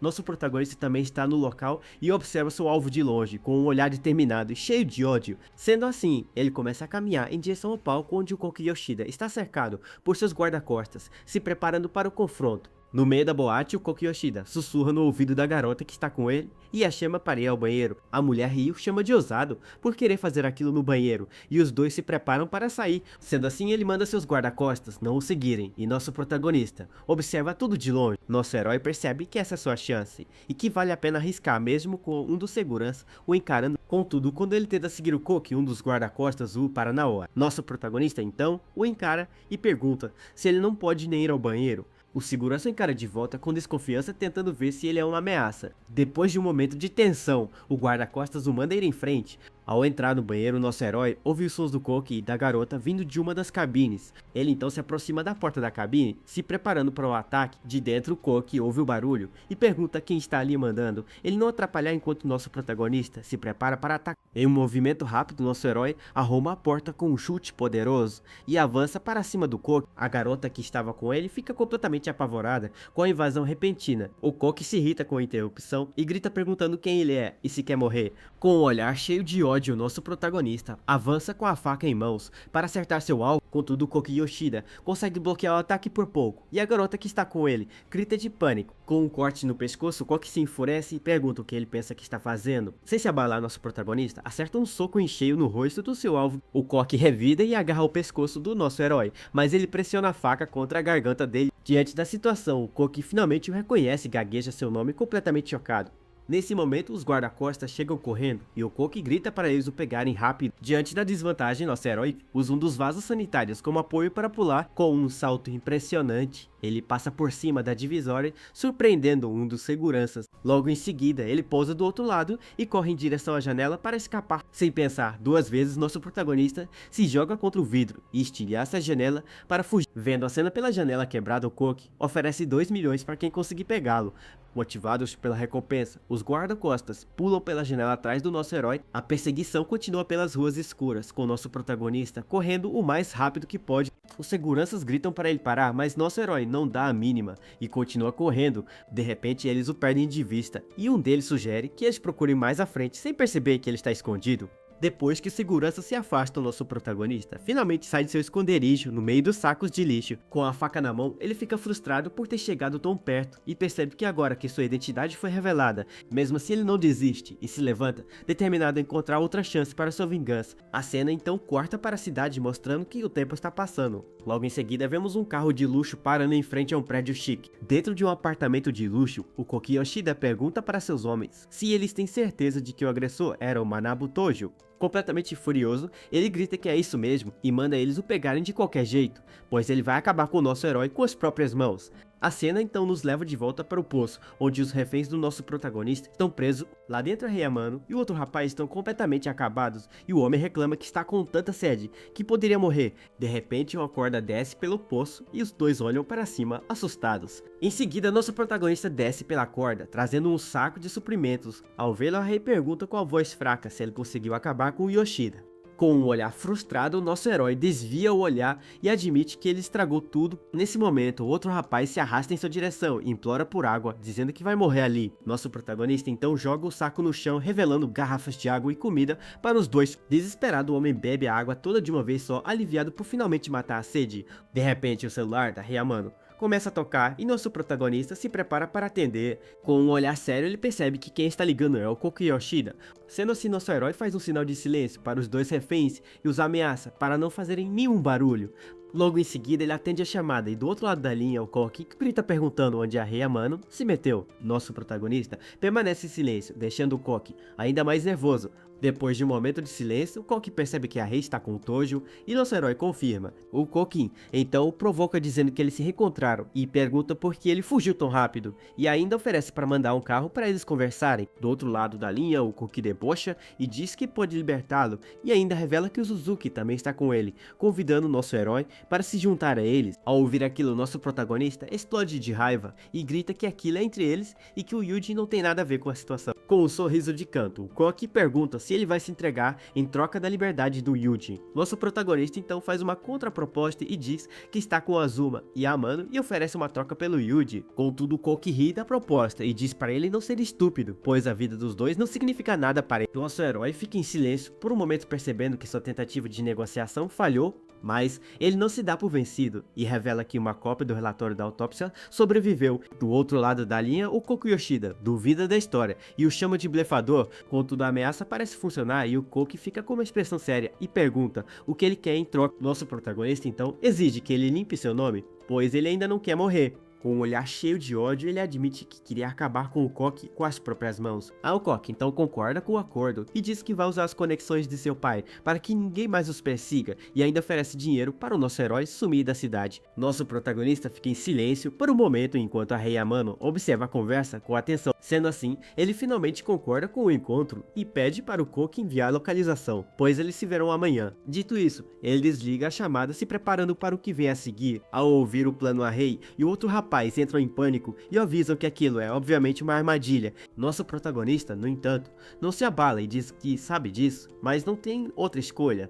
Ele então avisa que talvez não volte do encontro e por isso eles podem fazer o que quiserem. Em seguida joga o celular no chão. A Rei se desespera e o agarra dizendo que ele nem tem a cópia do relatório e que com certeza será morto se for. Contudo, nosso herói se solta e diz que não pode mais arrastar o Yuji para aquela confusão e que essa é sua última chance. A cena então corta para o nosso protagonista em uma loja se preparando para o encontro e ele pega algumas roupas novas. Logo em seguida ele caminha por um mercado e um chefe de cozinha ao fundo grita desesperado perguntando se alguém viu sua faca de cozinha. Além disso, ele passa em uma loja de conveniência e pede para embrulharem 2 garrafas de uísque para ele. A cena então nos leva para um prédio abandonado e em ruínas. Lá dentro nosso herói se senta em frente a uma pequena fogueira com as facas e as bebidas que ele comprou se preparando para o confronto. Com isso, ele começa a enfaixar as mãos com ataduras para se preparar para a luta que está por vir. Diante da fogueira, ele se ajoelha com um olhar cheio de determinação e em um gesto de respeito, ele abaixa a cabeça até o chão. Ele então se curva completamente em uma reverência, enquanto a cidade brilha ao fundo. Em seguida, ele se levanta e pede a seus pais que lhe deem força para acabar com o Yoshida, e promete que assim que se vingar, ele estará junto deles. Dito isso, ele se levanta e encara a cidade coberta de neve, pronto para sua última batalha.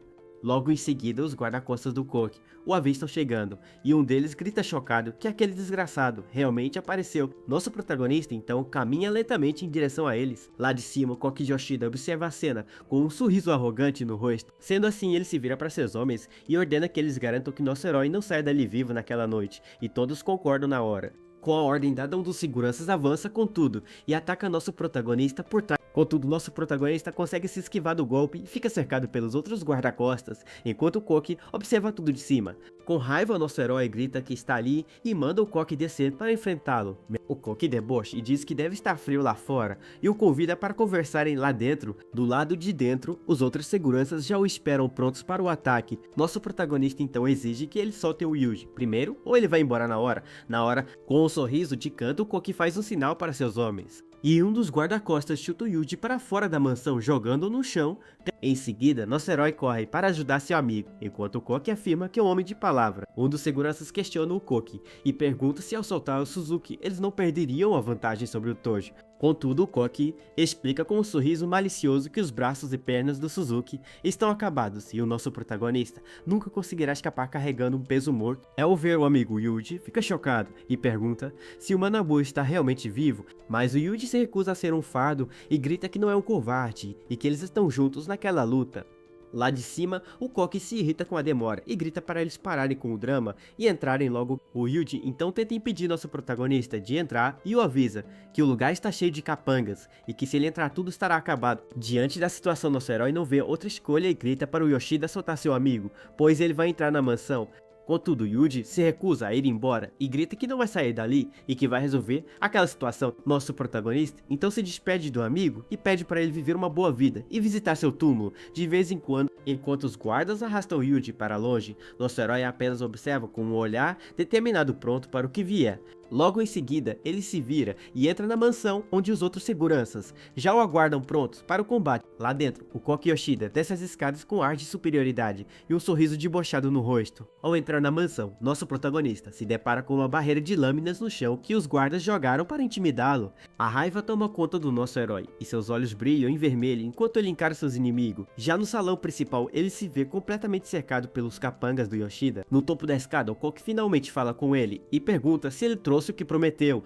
Nosso protagonista, no entanto, o chama de idiota e pergunta se ele realmente acha que ele traria algo tão importante diretamente para uma armadilha. Irritado com a resposta, o Koki grita para ele parar de enrolar e pergunta se ele acha que o Koki teria medo de uma ameaça vazia. Diante da ordem, os seguranças levantam suas armas e se preparam para atacar nosso herói. Contudo, nosso protagonista surpreende a todos ao levantar uma garrafa de uísque e dizer para eles não ficarem tão tensos, pois ele trouxe uma bebida para eles. O Koki fica completamente confuso com a atitude dele e pergunta se aquilo é algum tipo de presente.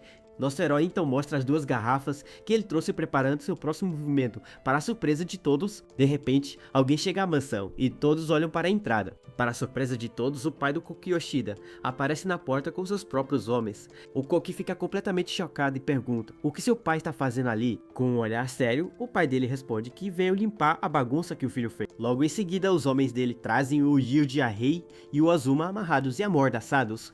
Nosso protagonista fica chocado ao ver que eles foram capturados. Ele então encara seus amigos amarrados no chão sem poder fazer nada. O pai do Koki então o repreende e diz que se ele vai fazer algo que faça direito. O Koki questiona se ele quer que todos os envolvidos sejam eliminados, mas diz que a mano está do lado deles. Contudo, o pai dele o chama de ingênuo e pergunta se ele realmente acha que a Rei é leal a ele. Ele então revela que foi ela que vazou o relatório da autópsia para os pais do Tojo e a Rei o encara com ódio. Nosso protagonista fica surpreso com a revelação e encara a Rei a mano. Ao perceber a traição, o Koki se enfurece e acerta um tapa no rosto da mulher.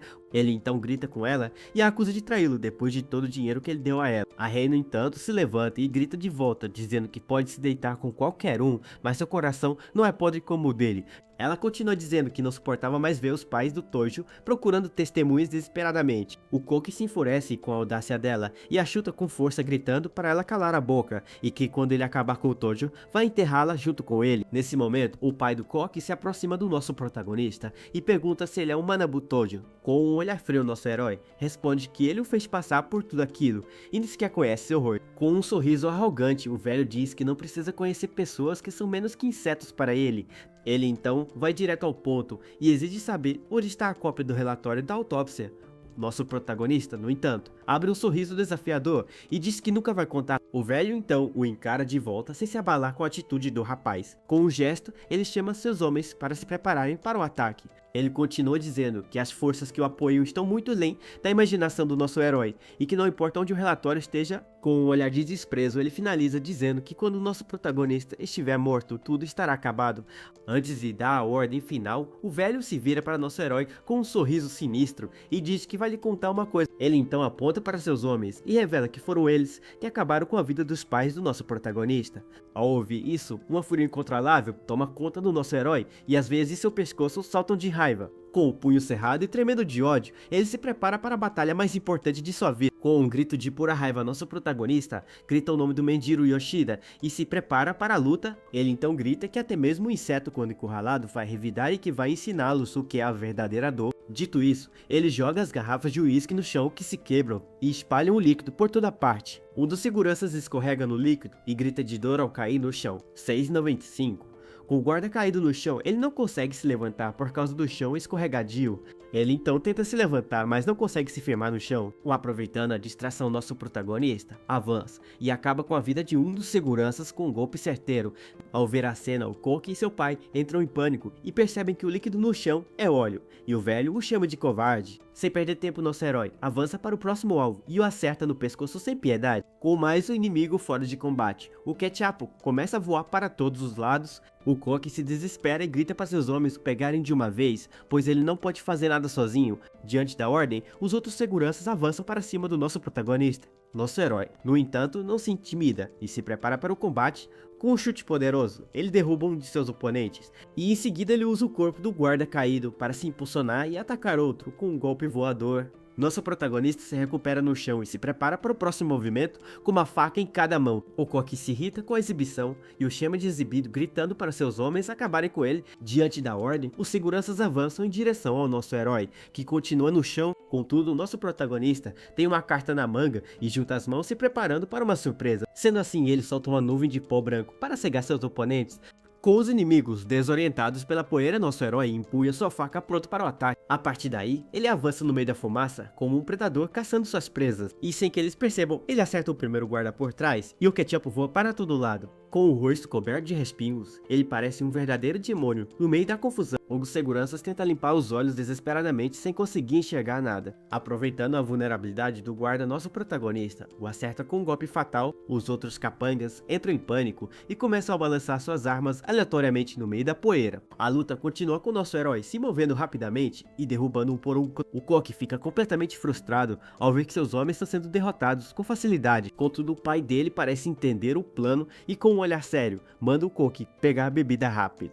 Com um sorriso confiante, o Koki lembra que a água não remove cal virgem, mas o álcool sim. De repente, a Ryamano se joga nos pés do Koki e o agarra com força. O Koki se irrita e grita para ela o soltar. Ele então a chuta com força para se livrar dela. Mesmo caída e ferida, a Rei pensa que aquilo é o mínimo que ela pode fazer para ajudar. Com a distração, os seguranças finalmente conseguem se livrar da poeira. Enquanto a luta recomeça e os corpos se acumulam pelo chão, os guardas começam a jogar álcool em seus rostos para limpar a cal. Com a visão recuperada, o pai do Koki manda seus homens não entrarem em pânico e avisa que o nosso protagonista é um alvo fácil agora. Diante da nova ordem, os seguranças restantes avançam com mais cuidado.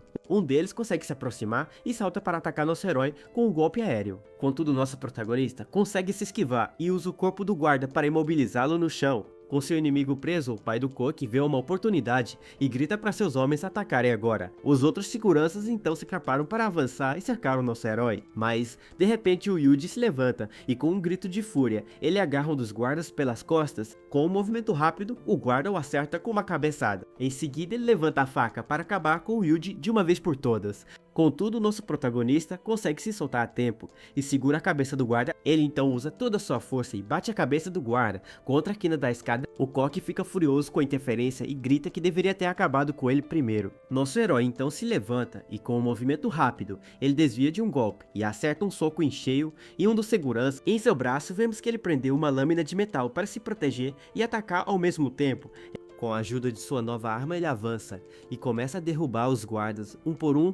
O Yuji, caído no chão, desafia o Koki e grita para ele tentar acabar com ele, pois ele não tem medo, e o Koki responde que vai acabar com ele primeiro. Nosso herói então leva uma facada nas costas, mas não se abala. Ele joga sua jaqueta nos inimigos para distraí-lo, e com olhos desorientados, ele consegue derrubar mais algum. Com a maioria dos guardas derrotados, nosso protagonista acende um isqueiro e pergunta se eles precisam de uma luz. Os seguranças restantes ficam confusos sem entender o que ele está fazendo. Ele então joga o isqueiro no chão e o óleo espalhado pega fogo na hora, transformando os guardas em tochas humanas.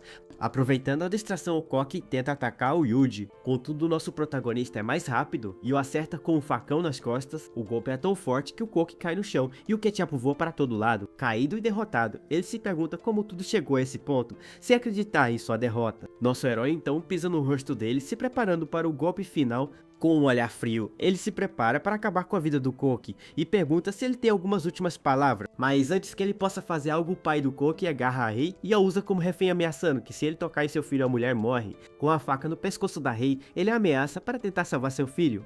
Nosso protagonista, no entanto, não se intimida e o desafia a tentar enquanto o Koki implora por sua vida. Desesperado, o Koki implora por perdão e diz que vai limpar o nome dele e pagar o que ele quiser contanto que o deixe vivo. O pai do Koki então propõe um acordo e diz para eles acabarem com aquilo ali sem ressentimentos, mas avisa que se ele acabar com a vida de seu filho, não terá piedade. Nosso protagonista o encara com um olhar sombrio e pergunta se ele parece ter medo de morrer. Diante da situação, o pai do Koki o ameaça dizendo que ele pode não se importar com sua vida, mas enquanto ao seu amigo Yuji, grita para ele acabar com eles e dizer que foi ele quem fez aquilo. Com um olhar determinado, nosso herói olha para o Yuji e em seguida para o Koki e exige que ele entregue todo o seu dinheiro. O Koki se surpreende com o pedido e diz que também tem barras de ouro e que vai buscá-las na hora. Enquanto o Koki sobe as escadas, ele pensa que há uma arma no cofre e que o nosso protagonista vai pagar por tudo aquilo. O pai dele então manda o nosso herói pegar o dinheiro e ir embora, pois eles estão quites. Contudo, nosso protagonista apenas encara a Rei Amano com um olhar frio e determinado. Em um movimento rápido, a Rei se joga na frente do pai do Koki e o segura com força. Nosso herói então aproveita a oportunidade e pega a faca que estava no chão. Ele então avança e agarra a cabeça do velho com toda a sua raiva e sem hesitar, ele acerta a garganta do pai do Koki com a faca e o ketchup voa para todo lado. Com o velho derrotado, o corpo dele cai no chão sem vida. A Rei Amano também desaba no chão, completamente exausta. Mais aliviada, nosso protagonista então se aproxima dela e a ajuda a se levantar. Com um olhar preocupado, ela o avisa que existem armas naquela casa. Nesse momento, Koki aparece no topo da escada com uma arma na mão e jura que vai mandar todos eles para o outro mundo. Ele então desce as escadas com uma bolsa cheia de dinheiro e diz que trouxe o que prometeu. Contudo, ao chegar no térreo, ele se depara com a cena de todos os seus homens e seu pai derrotado. Desesperado, ele grita com o Tojo e o acusa de ter quebrado o acordo. E em seguida grita para ele aparecer, pois vai esmagá-lo. De repente, ele ouve a voz do Tojo vindo de trás de um biombo e se vira para atirar. Com um grito de fúria, ele descarrega a arma na direção do som. Contudo, ele percebe que foi enganado e que a voz vinha de um celular deixado no chão. O celular que ele havia pego da Rei estava gravando e reproduzindo a voz do Tojo para enganá-lo. Com o cartucho vazio, ele se vê completamente vulnerável. Nesse momento, o nosso protagonista aparece por trás e acerta um golpe em seu braço, fazendo o ketchup voar. Com um chute poderoso, ele o derruba no chão e em seguida o imobiliza com toda a sua força. O Koki grita desesperado e pergunta por que ele acabou com a vida de seu pai. Com um sorriso sinistro, nosso protagonista diz que prometeu acabar com toda a família e que sempre termina o que começa e pergunta como mais ele poderia encarar seus pais no outro mundo. Dito isso, ele usa a faca e acaba com a vida do Koki, com um golpe certeiro no pescoço. Com seu último inimigo derrotado, o corpo dele cai sem vida no chão. A faca usada no golpe final cai no chão ao lado do corpo. Com lágrimas nos olhos, nosso herói grita que finalmente vingou seus pais. Ao fundo, o Yuji e a Rei observam a cena em silêncio, processando tudo o que aconteceu. Com a batalha finalizada, a Rei ajuda o Yuji a se levantar e os dois se apoiam um no outro. Nosso protagonista então se vira para eles e pede para ela levar o Yuji e sair dali, pois ele ainda tem algo a fazer. Ele então sobe as escadas, encontra o cofre cheio de dinheiro e barras de ouro. Em meio à fortuna, ele encontra um envelope branco. Ao pegá-lo, ele percebe que se trata do relatório original da autópsia. Do lado de fora, o Yuji e a Rei olham para a mansão enquanto a neve começa a cair. Eles ficam apreensivos, esperando pelo amigo. Logo em seguida, nosso herói sai da mansão carregando a bolsa com o dinheiro. Ele então entrega a bolsa para eles e diz que há 40 milhões em dinheiro e algumas barras de ouro ali dentro, e manda eles dividirem e se esconderem sem entrar em contato com ninguém. A Rei fica sem palavras e diz que o traiu, mas nosso herói a interrompe. Com um olhar sereno, ele diz que ela também estava sendo ameaçada e que é hora de esquecer os ressentimentos. O Yuji então pergunta se ele não vai com eles. Nosso protagonista responde com um olhar cansado que não pode mais fugir. O Yuji se recusa a deixá-lo para trás e grita que vai ficar com ele mesmo, que isso signifique prisão ou a pena de morte. Contudo, nosso herói o tranquiliza e diz que tem um plano e que mesmo que não funcione, não vai arrastá-los para a confusão. A Rei Amano fica em choque a perceber o que ele pretende fazer. Com o relatório na mão, nosso protagonista pede apenas uma noite para resolver tudo e promete que voltará vivo. Enquanto a Rei tenta ir atrás dele, o Yuji a segura e grita que não pode deixá-lo arcar com tudo sozinho. Contudo, o Yuji a impede e diz que já chega, pois se ela for só vai atrapalhar e que agora tudo que eles podem fazer é acreditar no Manabu. Sendo assim, os dois se afastam deixando o nosso herói para trás, enquanto ele os observa com um olhar determinado. A cena então corta para um homem caído no chão, sendo arrastado por outro. Mais tarde, o Yuji e a Rei estão escondidos debaixo de uma ponte. O Yuji então pergunta o que diabos tem naquele envelope. A Rei explica que provavelmente são documentos que podem provar a corrupção de figuras poderosas da cidade de Narihira. O Yuji fica confuso e pergunta por que algo assim estaria naquela casa. A mulher então revela que o Yoshida Manjiro era o vice-chefe da delegacia de Narihira e que não seria difícil para ele conseguir aqueles documentos. Com essa revelação, a imagem do pai do Koki com os documentos aparece mostrando seu poder e influência. Os dois ficam em silêncio por um momento, processando a informação. A Rei então conclui que era exatamente por ele ter aquelas provas que os poderosos o protegiam e o deixavam fazer o que quisesse na cidade. O Yuji entra em pânico e percebe que se o Manabu for atrás desses pesos pesados sozinho, ele com certeza será morto e decide que vai atrás dele. A Rei Amano, no entanto, o segura e pede para ele se acalmar, pois ela acha que o plano do Manabu tem chance de dar certo, e o Yuji questiona em que ela se baseia. Com isso ela explica que para aqueles figurões, o Manjiro devia ser um incômodo e alguém que eles queriam se livrar. Sendo assim, para o nosso protagonista sobreviver, a única opção é se aliar a ele. A partir daí a cena nos leva para outro lugar onde nosso herói analisa uma foto comprometedora de um dos chefões. Com uma expressão séria, ele guarda a foto, se preparando para o confronto final. Logo em seguida, vemos o nosso protagonista caminhando em direção a uma enorme mansão. No meio da noite, ele sobe a longa escadaria com passos firmes, carregando uma bolsa misteriosa. Ao chegar ao topo, ele se depara com vários seguranças guardando a entrada do local. Os guardas o barram na hora e dizem que a área é restrita, mas nosso herói exige ver o Sr. Goda. Um dos seguranças então o dispensa dizendo que o chefe já está descansando e para ele voltar amanhã se tiver algum assunto. Contudo, nosso protagonista insiste com um olhar determinado que o assunto precisa ser resolvido hoje. O segurança se irrita com a audácia do rapaz e cerra os punhos perguntando se ele tem algum desejo de morrer.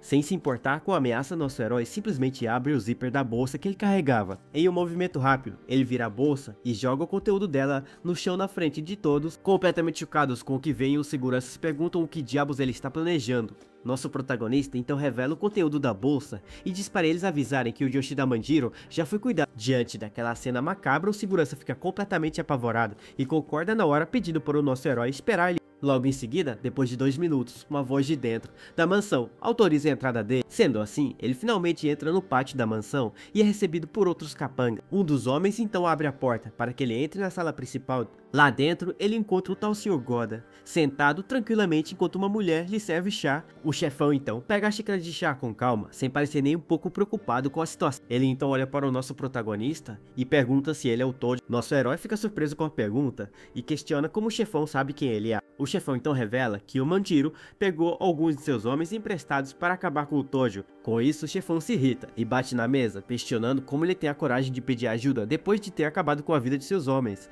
Nosso protagonista fica em silêncio, completamente cercado pelos capangas do chefão. Ele então desafia o chefão e diz que se ele realmente se importasse com aqueles homens, deveria acabar com ele ali mesmo. O chefão fica impressionado com a coragem do rapaz e o chama de interessante, pedindo para ele dar um motivo para mantê-lo vivo. Nosso protagonista então mostra o envelope branco que ele pegou e pergunta se aquilo serve como um bom motivo. Com um sorriso, a mulher se aproxima e pega o envelope das mãos do nosso protagonista. Logo em seguida, ela caminha em direção ao chefão para entregar a prova que pode mudar tudo. Ao receber o envelope, o chefão o abre e se depara com a foto comprometedora que nosso herói havia encontrado. Contudo, ele não parece nem um pouco abalado e pergunta se o nosso protagonista acha que pode ameaçá-lo com algo assim. Nosso protagonista retruca que aquilo pode não importar para ele, mas com certeza vai importar para os figurões. Com um olhar frio, nosso herói pergunta se o chefão sabe quantas pessoas ele teve que eliminar só hoje. O chefão então questiona se aquilo é uma ameaça e diz que o rapaz não está em seu nível. Nosso protagonista sorri e diz que não é uma ameaça, pois ele não tem mais nada a perder. E revela que se ele não retornar até a meia-noite, o resto das evidências será enviado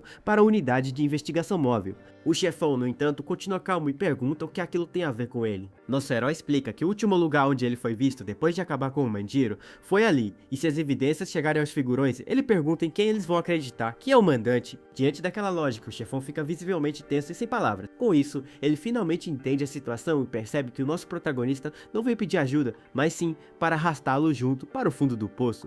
Nosso herói então dá a ele uma escolha e diz que se o chefão ajudar, ele pode usar as provas para ganhar ainda mais dinheiro, mas se recusar, os dois vão afundar junto. O chefão solta uma risada e diz que o rapaz é divertido e o lembra dele mesmo quando era mais jovem. Com a decisão tomada, o chefão oferece uma bebida para selar o acordo. Nosso protagonista pega a bebida e vira tudo de uma vez, sem nem pensar 2 vezes. Logo em seguida, ele devolve a xícara vazia para a mulher. Com um sorriso satisfeito, o chefão finalmente concorda e diz que é o único que pode limpar aquela bagunça, mas com uma condição. E a partir de hoje, nosso herói vai trabalhar para ele. Nosso protagonista abre um leve sorriso, aceitando a proposta. Diante da situação, ele se curva e promete que vai se dedicar com sua vida na linha. O chefão então chama seu capanga e manda ele cuidar da bagunça do Manjiro e ainda avisa para contatar um tal de Tanaka da unidade de investigação para ele não meter o nariz onde não é chamado. O capanga entende a ordem na hora e se retira para cumprir sua missão. Sendo assim, o chefão pega sua bengala, se preparando para ir embora. Ele então se vira para a mulher e manda ela tratar o nosso herói bem e não deixá-lo sair, pois ele vai passar a noite ali ali. Contudo, nosso protagonista o interrompe e lembra que, como ele disse antes, se não retornasse até a meia-noite, o chefão solta um sorriso e manda ele parar com a encenação, pois ele nunca teve a intenção de fazer aquilo desde o começo. Nosso herói sorri de volta e pede desculpas por ter sido descoberto. A partir daí, o nosso protagonista é levado para um quarto de hóspede para finalmente descansar. Dentro do quarto, a mulher começa a se despir lentamente, se preparando para o que vem a seguir. Com isso, ela coloca suas meias de uma forma bem convidativa. Em seguida, ela se senta na beirada da banheira e o chama para perto, dizendo que o Sr. God mandou tratá-lo bem esta noite. Nosso protagonista então se aproxima dela com uma expressão calma e controlada, contudo, ao invés de aceitar a oferta, ele gentilmente a cobre com uma roupa. A mulher fica surpresa com a rejeição e se levanta para ir embora. Ela então diz que está exausta e pede para ele a deixar em paz enquanto sai do quarto batendo na porta. Já do lado de fora, ela para por um momento e reflete sobre a atitude do nosso herói. Enquanto isso, nosso protagonista finalmente aproveita para relaxar em um banho quente depois de um longo dia. Logo em seguida, a mulher vai até o chefão para relatar o que aconteceu. Ela então conta que, como esperado, o rapaz nem sequer olhou para ela 2 vezes. Com isso, o chefão comenta que ele certamente não é uma pessoa comum, pois não existem muitos jovens daquela idade capazes de suprimir seus desejos daquela forma. A mulher então pergunta se deve continuar vigiá-lo de perto. O chefão concorda e diz que um cara como ele não será fácil de lidar e que, apesar de ser útil, se ele os trair, será fatal, e por isso eles não podem baixar a guarda, e revela seu plano de se aproximar aos poucos, pois eles têm muito tempo, e só vai usá-lo quando descobrir sua fraqueza. Com um olhar calculista, ele se pergunta se pode se sentir seguro ao transformar nosso herói em seu peão. Na manhã seguinte, nosso protagonista finalmente descansa um pouco depois de tudo que aconteceu, com o sol já raiando um novo dia. Começa na mansão do chefão. De repente ele abre os olhos, parecendo ter tido um pesadelo. Sendo assim, ele se senta na cama assustado e ofegante. Para sua surpresa, a mulher de antes está ali e o cumprimenta com um bom dia. Enquanto limpa seu rosto, ele então agradece por ela ter cuidado dele e avisa que precisa ir embora, mas a mulher o segura com um sorriso. Ela diz para ele não ter pressa e o convida a dar uma olhada em algo interessante. Logo em seguida, ela liga a televisão e a notícia informa sobre um incêndio em uma casa nos arredores da cidade. Nosso protagonista fica impressionado com a rapidez do Sr. God, mas questiona por que a notícia menciona apenas 3 pessoas e não os outros 8 guardas. A mulher então explica que aqueles guardas eram todos fugitivos e criminosos e por isso ninguém vai se importar se eles morrerem e seus corpos serão simplesmente enterrados. Com isso, ela se aproxima ainda mais e diz para ele não se preocupar mais com nada e aproveitar o momento com ela. Contudo, nosso herói a interrompe e pergunta qual é o nome dela. Com um sorriso satisfeito, ela finalmente se apresenta como Ayame Munakata. Ele então se desculpa e diz que precisa fazer algo importante. E sem olhar para trás, ele se vira e vai embora, deixando a Ayame para trás com uma expressão de desapontamento. A cena então nos leva para debaixo da ponte, onde nosso protagonista finalmente retorna para encontrar seus amigos. Ao vê-la, Ryamano e o Yuji ficam completamente surpresos e aliviados por ele ter voltado. Com lágrimas nos olhos, a Rei corre em sua direção e o abraça com força, gritando que ele está a salvo. Ela então diz que sabia que ele com certeza voltaria vivo daquele confronto. Com isso, nosso protagonista os tranquiliza e anuncia que a partir de hoje eles não serão mais perseguidos, pois estão finalmente livres. Diante da notícia, a Rei desaba em lágrimas de alívio e o abraça ainda mais forte. O Yuji também começa a chorar e pergunta por que ela está chorando com uma notícia tão boa. A partir daí, o tempo avança e vemos os 3 em um novo esconderijo em um prédio antigo. Lá dentro, a Ryamano prepara um banquete para comemorar a nova vida deles. O Yuji fica completamente impressionado com a comida e diz que não sabia que ela tinha esse tipo de talento.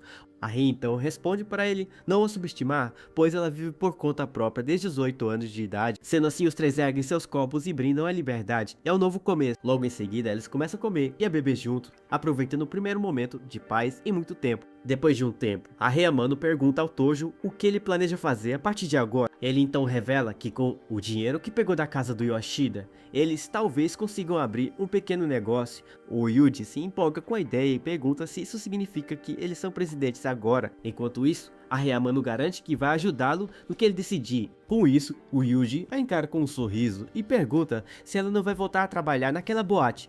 A mulher então revela que seu irmão mais novo tem uma doença renal e, como seus pais faleceram cedo, ela não teve escolha a não ser trabalhar como anfitriã, mas graças ao Tojo, ela sente que finalmente pode recomeçar. Diante da situação, Yuji propõe um brinde e todos concordam na hora. Depois de um tempo, o Yuji apaga no sofá completamente exausto. Enquanto isso, nosso protagonista está deitado na cama pensativo. De repente ele percebe uma presença no quarto. Era Ryamano que aparece e pergunta se pode ficar ali, pois não tem para onde ir. Nosso herói então se levanta e diz que vai dormir no chão, pois só tem uma cama e um sofá. Contudo, ela o toca no ombro para impedi-lo e diz que as feridas dele ainda não estão curadas e por isso ele não deveria dormir no chão e sugere que eles durmam juntos na cama. Sendo assim, os dois acabam deitados lado a lado na mesma cama, mas sem se tocarem.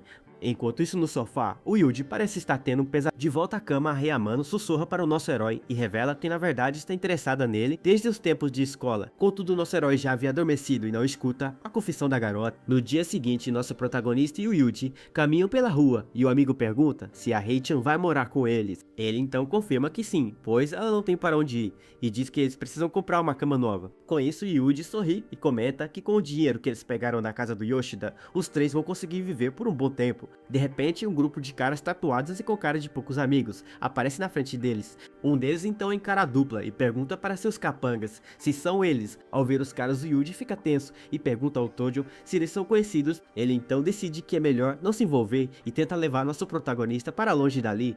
Contudo, o líder da gangue os para e debocha do Yuji, dizendo que parece que eles pegaram leve demais com ele no outro dia. Nosso protagonista então encara o grupo com um olhar frio e pergunta ao Yuji se foram eles que quebraram seus braços e pernas. O Yuji entra em pânico e nega na hora, pedindo pro amigo não arrumar briga. O cara então se aproxima e o ameaça, dizendo que um tal de Kuro-san avisou para ele nunca mais aparecer naquela cidade e que vai acabar com ele toda vez que o vê. Diante da situação, os três se encaram em um impasse tenso no meio da rua. Sendo assim, o Brutamonte se vira para o nosso herói e pergunta se ele tem algum problema.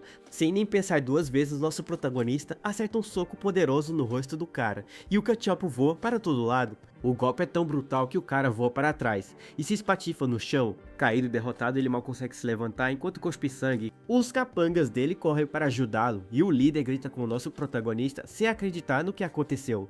Sem se importar com a ameaça, nosso herói abre a camisa e revela a cicatriz de suas batalhas na prisão. Os outros dois capangas ficam completamente chocados com a visão. O líder caído no chão então se enfurece e manda seus homens pegarem o nosso protagonista. De uma vez, diante da ordem, os dois capangas avançam com tudo para cima do nosso herói. Ele, no entanto, permanece calmo e abre um sorriso sinistro, se preparando para o combate. A partir daí a luta começa e nosso protagonista se prepara para enfrentar os dois ao mesmo tempo. Ele então desvia de um soco e acerta o rosto de um dos capangas com toda a força. Em seguida, ele o agarra e começa a socá-lo, sem parar espalhando ketchup para todo lado. Com um olhar de pura raiva, ele continua o ataque sem dar chance para o cara reagir. Enquanto isso, o outro capanga tenta acertá-lo por trás, mas nosso herói é mais rápido. Ele então segura o braço do cara com facilidade e com um movimento rápido, ele o joga contra o chão com uma força impressionante. Com seus capangas derrotados, o líder da gangue fica completamente apavorado com a força do nosso herói. Ele então tenta se render e diz que a culpa foi deles e pede para conversarem. Contudo, nosso protagonista não se importa e o agarra com força. Ele então o derruba no chão com mais um golpe brutal. Nesse momento, o Yuji intervém e pede para ele parar, pois se alguém morrer, eles terão problemas e suas vidas acabaram de se estabilizar. Nosso protagonista então solta o cara e o avisa que vai deixá-lo passar por hoje, mas da próxima vez ele não terá tanta sorte. Os capangas se reagrupam e ameaçam que já sabem o endereço deles e que vão contar ao chefe e com certeza voltaram para acabar com eles. O Yuji então explica que o chefe do cara é um tal de Kuro-san, o chefão daquela área, e que ele comanda todos os fliperamas e lan houses e é muito perigoso. Nosso protagonista coloca a mão no ombro do amigo para acalmá-lo. Com um sorriso confiante, ele diz para eles se prepararem para a briga e se vencerem aquela área será deles. O Yuji fica chocado com a mudança de atitude e pensa que seu amigo parece outra pessoa. Ele então o alerta que eles com certeza trarão muitos caras e os dois sozinhos não terão chance. Nosso protagonista concorda e diz que tem dois caras que ele ajudou antes e vai chamá-los. A cena então nos leva para uma área industrial da cidade, onde eles vão encontrar seus reforços. Lá eles encontram a tal ajuda, uma dupla que não parece muito amigável. Nosso protagonista, no entanto, não fica muito impressionado e comenta que eles não parecem ser de grande ajuda em uma briga. Com isso, o Yuji o tranquiliza e garante que apesar das habilidades de luta dele serem questionáveis, um deles então se aproxima fumando um cigarro e pergunta ao Yuji quem é o oponente. Com o punho cerrado de raiva, o Yuji revela que o inimigo é o Kuro-san. Ao ouvir o nome a dupla, fica completamente chocado e pergunta se é o tal do Kuroki. Nosso herói então explica que foram os homens dele que deixaram o Yuji naquele estado e que ele vai acertar as contas, mas avisa que eles com certeza trarão um grupo grande. Contudo, um deles se empolga e diz que estava querendo acabar com aquele desgraçado há muito tempo. O grandalhão concorda na hora e diz que também estava esperando por aquelas palavras.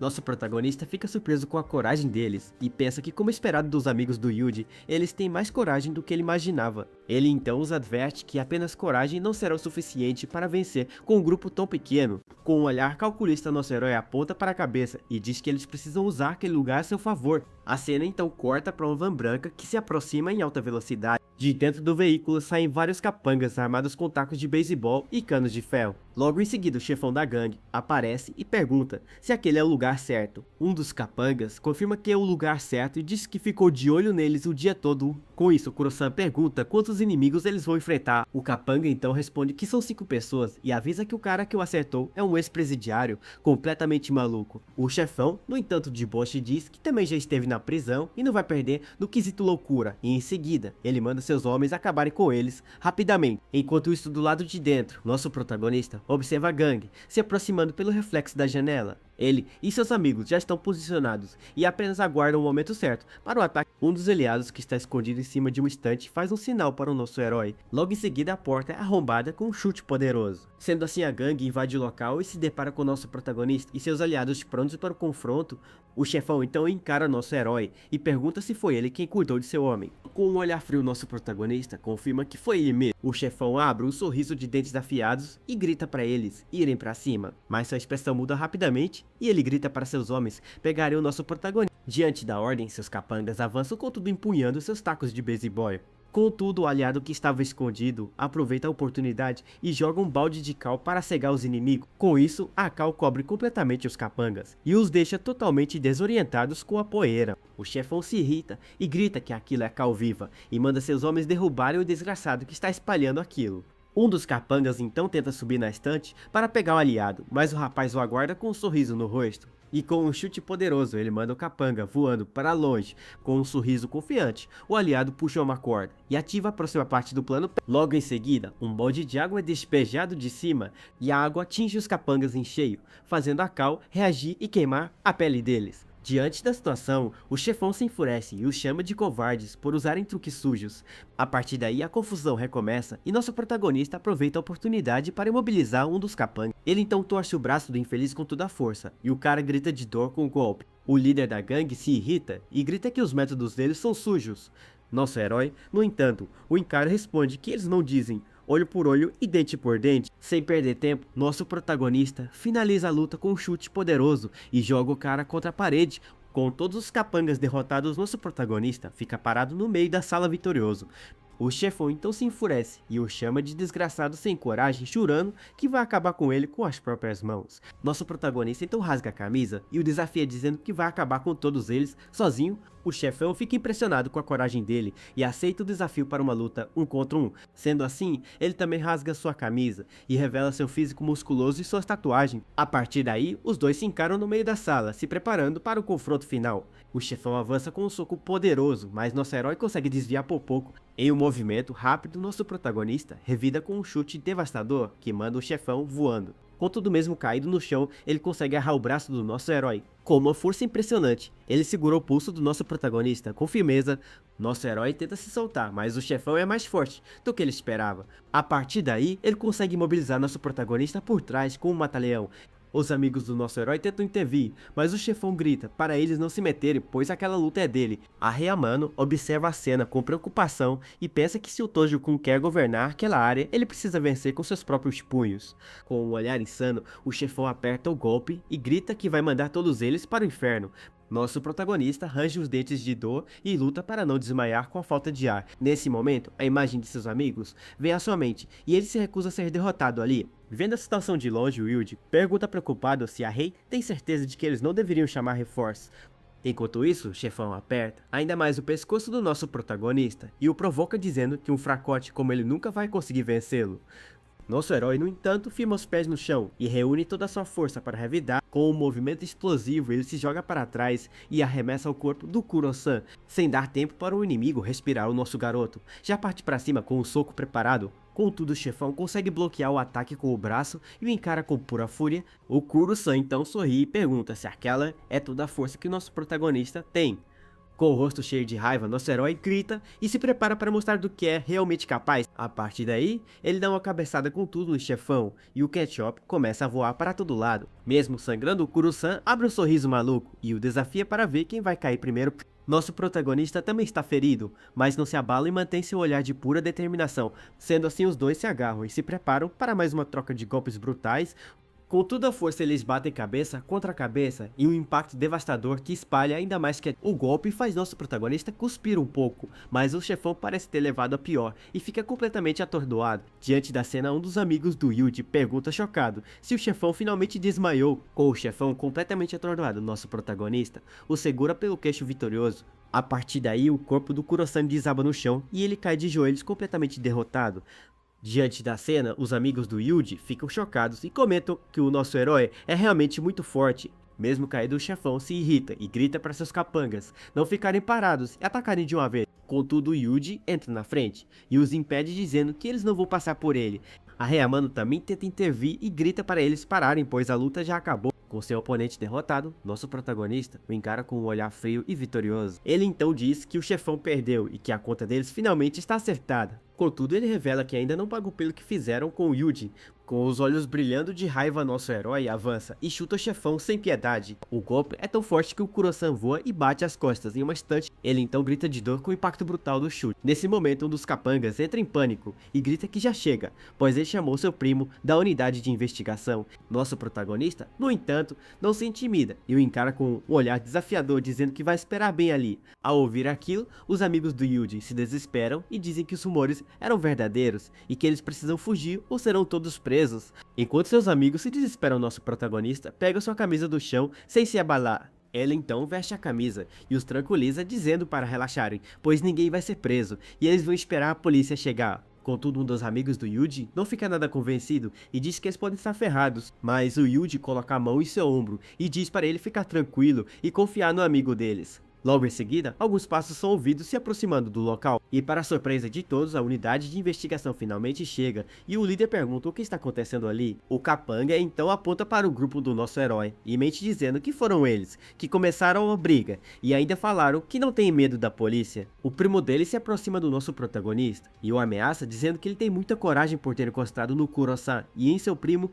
Nosso herói então entende tudo e percebe que era por isso que o Kuroki estava agindo de forma tão arrogante. O policial de Bosch diz que agora é tarde demais para perceber isso e que ele vai refletir sobre sua estupidez pelo resto da vida. Com o rosto ensanguentado, nosso protagonista o encara e pergunta friamente se ele realmente tem todo esse poder. O policial acha a atitude dele interessante e diz que ninguém nunca falou com ele daquele jeito e que naquela área ele é a lei. Diante da situação, o capanga pede para dar um soco nele antes de jogá-lo na cela. De volta ao galpão, o policial de Bosch do nosso protagonista e pergunta o que aconteceu com toda aquela conversa de que ele estaria de joelhos em 5 minutos. Nosso herói começa a se perguntar se o Goda não tem a intenção de salvá-lo ou se está apenas usando a situação para tirar até a última gota dele. O policial então se cansa de esperar e grita que vai levar todos eles para a delegacia. Contudo, um dos amigos do Yuji o impede e segura sua mão com força. Os outros policiais ficam surpresos com a atitude do rapaz. O policial então se irrita e o ameaça perguntando se ele sabe o que acontece com quem encosta em um policial. O capanga também grita para eles pararem de resistir e desistirem de uma vez, pois já estão acabados. Diante da situação, outro amigo do Yuji começa a pensar se aquele é realmente o fim de tudo, mas de repente o celular do policial começa a tocar em sua mão. Com isso, Odaka atende a ligação e do outro lado da linha, uma voz furiosa grita que ele realmente se meteu em uma grande encrenca agora. Ele fica completamente chocado ao perceber que é o seu chefe e tenta se explicar dizendo que estava apenas prendendo alguns bandidos. O chefe, no entanto, o interrompe e pergunta se por acaso ele não está falando do Manabutojo. Diante da pergunta, o policial gagueja e confirma que sim, enquanto olha para o nosso protagonista com medo. Nosso herói apenas abre um sorriso de canto e pensa que as coisas estão ficando interessantes. O policial então concorda com as ordens de seu chefe e garante que vai soltar o rapaz imediatamente. Sendo assim, ele desliga a chamada com uma expressão completamente diferente no rosto. O capanga fica sem entender nada e pergunta o que está acontecendo e por que ele não prende logo aqueles caras. Diante da situação, o policial se vira furioso e grita para o capanga calar a boca e o chama de idiota. Sem pensar duas vezes, ele acerta um tapa em cheio no rosto do rapaz e grita que ele tem muita coragem por ter encostado no Sr. Manabu. Os outros dois policiais ficam completamente completamente perdidos e até mesmo entregam um cacetete para o nosso protagonista como um pedido de desculpas. Logo em seguida, o policial se aproxima do nosso herói e pede desculpas dizendo que tudo foi um mal entendido e que os verdadeiros culpados são os lixos caídos no chão. Nosso protagonista o encara com um olhar sombrio e pergunta se ele não esqueceu do que ele disse antes. Com os olhos brilhando de raiva, ele manda o policial se ajoelhar e pedir desculpas. Diante da ordem, o policial não hesita e se joga de joelhos no chão na mesma hora. Ajoelhado, ele implora desesperadamente por sua vida e pede para o nosso protagonista poupá-lo. Com isso, todos no galpão observam a cena em silêncio, enquanto o policial continua se curvando de medo. Ele nem sequer tem coragem de levantar a cabeça depois de toda a humilhação. Nosso protagonista então o dispensa e manda ele pegar seu lixo e sumir dali para nunca mais aparecer na sua frente. Com um sorriso de alívio, o policial concorda na hora e agradece por ter sido poupado. Logo em seguida, ele e sua gangue se retiram do local com o rabo entre as pernas, enquanto nosso herói e seus amigos observam a cena. E um dos amigos do Yuji então se aproxima impressionado e diz que não consegue acreditar que ele tem um apoio tão poderoso, e a partir de agora o nosso protagonista é o chefe deles. O grandalhão concorda na hora e garante que também vai segui-lo de agora em diante. A Ryamano também o elogia com um sorriso e diz que ele é impressionante como sempre. Nosso protagonista então pede para eles pararem com essa história de chefe e diz que qualquer amigo do Yuji também é amigo dele, mas garante que se eles realmente ficarem ao seu lado, ele vai fazer valer a pena. A dupla se empolga com a proposta e grita que com o Manamo liderando eles, com certeza vão se dar muito bem. Com um olhar pensativo, nosso herói diz que talvez eles devessem começar um negócio legítimo. Diante da sugestão repentina, todos ficam sem entender nada e o encaram com uma expressão de dúvida. Ele então explica que com o Kuroki fora de cena, todo o distrito está livre e aquela é a chance deles de tomar todas as lojas dele para ganhar muito dinheiro. A gangue fica completamente chocada com a ambição dele e pergunta se pegar tudo não é um pouco demais. Nosso protagonista então diz que se eles vão fazer algo devem ir com tudo ou não fazer nada. Com isso, ele se vira para Ryamano e pede para ela pegar a evidência que eles conversaram e fazer uma visita ao Goda. A mulher então abre um sorriso confiante, entendendo o plano na hora. Com um olhar determinado, nosso herói revela que vai fazer um acordo com o chefão que controla aquela cidade. Logo em seguida vemos a Ayami na mansão do chefão, anunciando que um presente do Manabu Tojo chegou. Sendo assim, a Ryamano entra na sala e encontra o Sr. Goda sentado em sua poltrona. Ela então se aproxima e diz que é um prazer e que o Tojo a pediu para entregar tudo pelo Sr. Goda. Ao abrir o envelope, o chefão se depara com um recibo de depósito bancário. A Rei então explica que o destinatário é um tal de Yoshimune Soga, uma figura importante da cidade e que a prova do suborno vai lhe dar uma grande vantagem. O chefão encara o recibo com um olhar calculista e sem dizer uma palavra. Ele então observa a mulher em sua frente, analisando a situação. A Ryamano, por sua vez, mantém sua postura confiante e aguarda a resposta do chefão. Depois de um momento de silêncio, o Sr. Goda abre um sorriso, satisfeito com a proposta. Contudo, a Rei revela que na verdade tem outro favor para pedir. O chefão então a encara com curiosidade e manda ela falar o que quer. Com um olhar sério, a mulher revela que o próximo alvo deles é um tal de Shuhei Yoshimura. O chefão Goda, no entanto, desdenha da ideia e pergunta se ela está falando daquele lixo do mercado negro que o Manjiro protegia, e ainda diz que um cara como ele não vale o seu tempo. A Ryamano o tranquiliza e diz que não é nada disso e que eles só precisam que o Sr. Goda corte os laços do Yoshimura com a polícia, pois eles cuidam do resto. Com isso, o chefão acha a proposta fácil e enquanto coloca a mão nela, ele pergunta o que ele ganha com isso.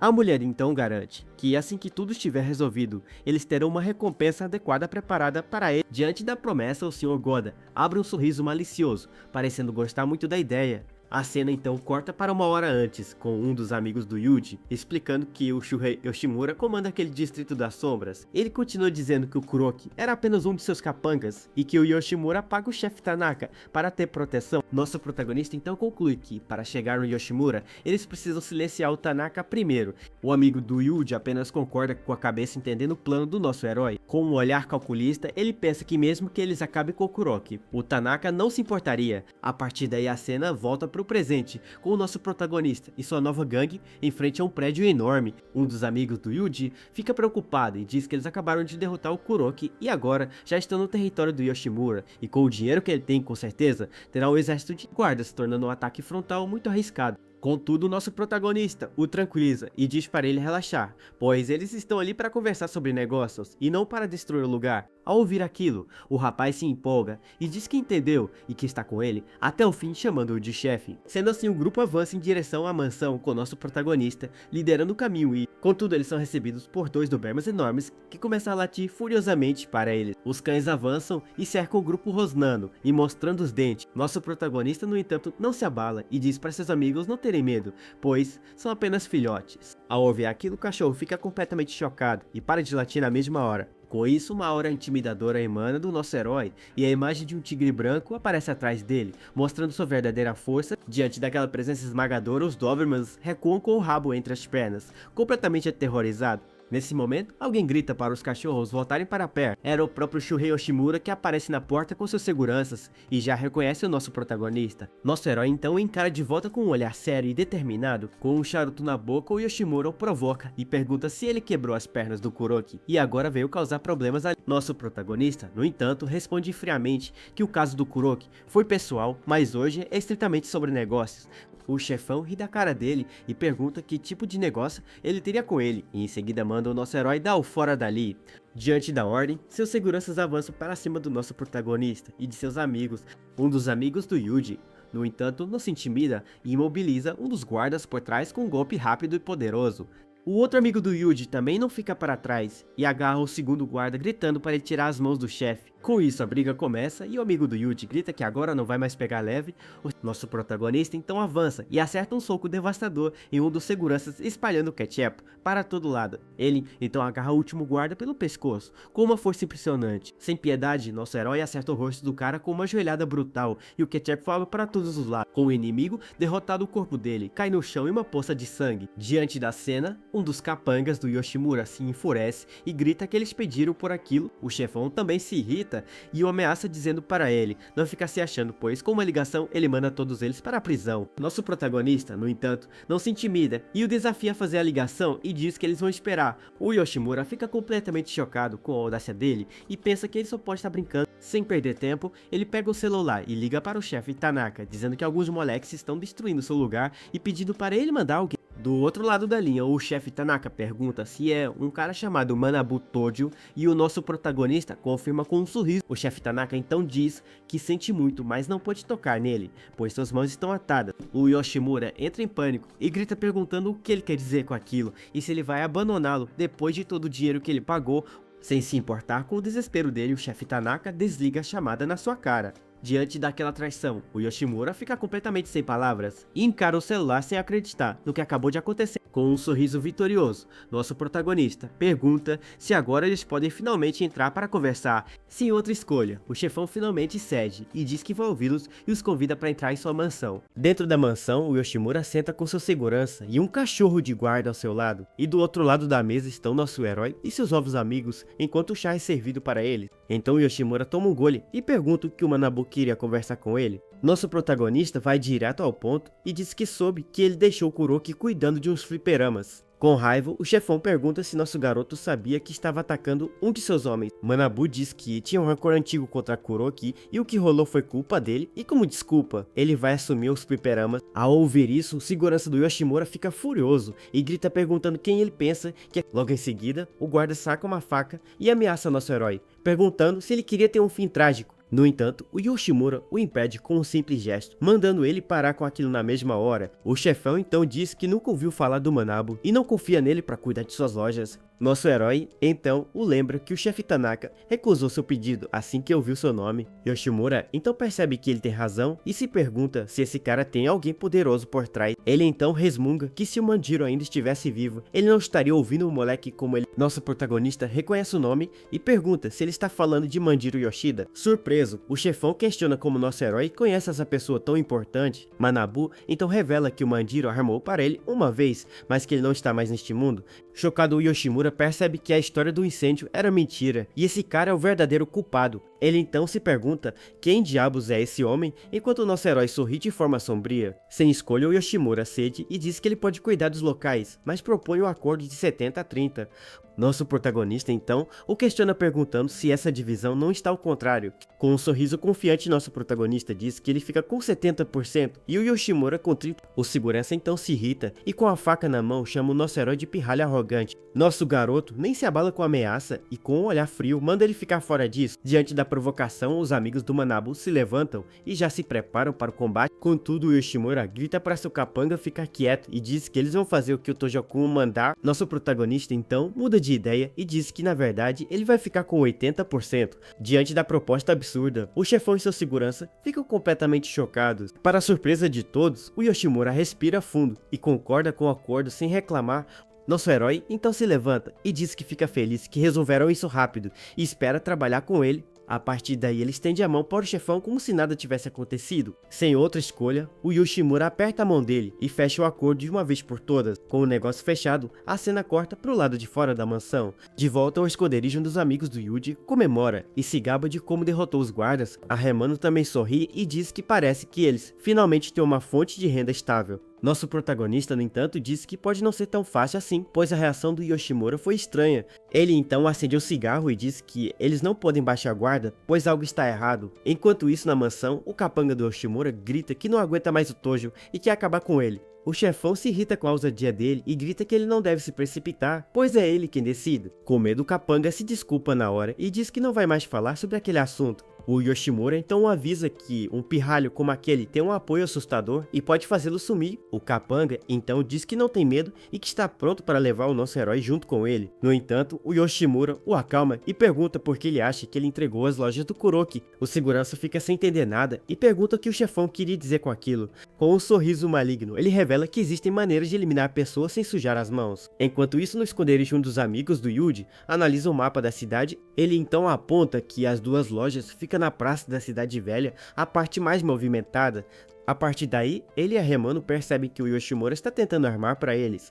Nosso protagonista pergunta o porquê, já que um lugar movimentado deveria dar boas vendas. O rapaz então se lembra que aquela praça costumava ser o território de um cara chamado Cobra. Nosso herói fica curioso e pergunta quem é esse tal de Cobra que ele nunca ouviu falar. A Ryamano explica que ele era famoso por seus negócios sujos naquela região. Além disso, ele foi preso por 8 anos após quase acabar com o cara e saiu este ano. O amigo do Yuji completa, dizendo que ele é louco e com certeza vai voltar para pegar seu território.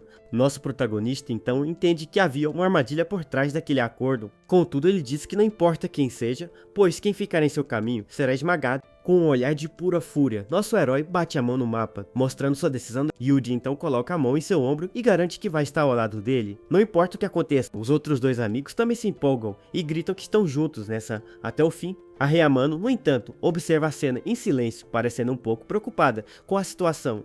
Nosso protagonista a tranquiliza e diz para ela não se preocupar, pois tudo vai ficar bem. Com tudo resolvido, nosso herói diz que eles pegaram duas lojas e que precisam comemorar. Sendo assim, o grupo vai para um restaurante chinês para encher a barriga e festejar a vitória. Já no local, todos brindam e gritam que vão beber até cair para celebrar a nova conquista. No meio do banquete, um dos amigos pergunta onde foi que o Tojo se meteu. O Yuji então explica que ele bebeu demais e provavelmente foi dar uma arejada no banheiro. Contudo, nosso protagonista volta para a mesa carregando uma bolsa grande e misteriosa. A partir daí, ele coloca a bolsa em cima da mesa e todos o encaram sem entender nada. Ele então abre o zíper e tira de lá 4 celulares novinhos em folha. Um dos amigos fica chocado e pergunta se aqueles celulares são para eles usarem. Nosso herói então confirma e diz que tem um para cada um de seus novos companheiros. O rapaz fica maluco e grita que é o modelo mais novo e que o chefe é muito generoso. Em seguida, ele já começa a testar o celular novo e diz que os jogos rodam muito bem.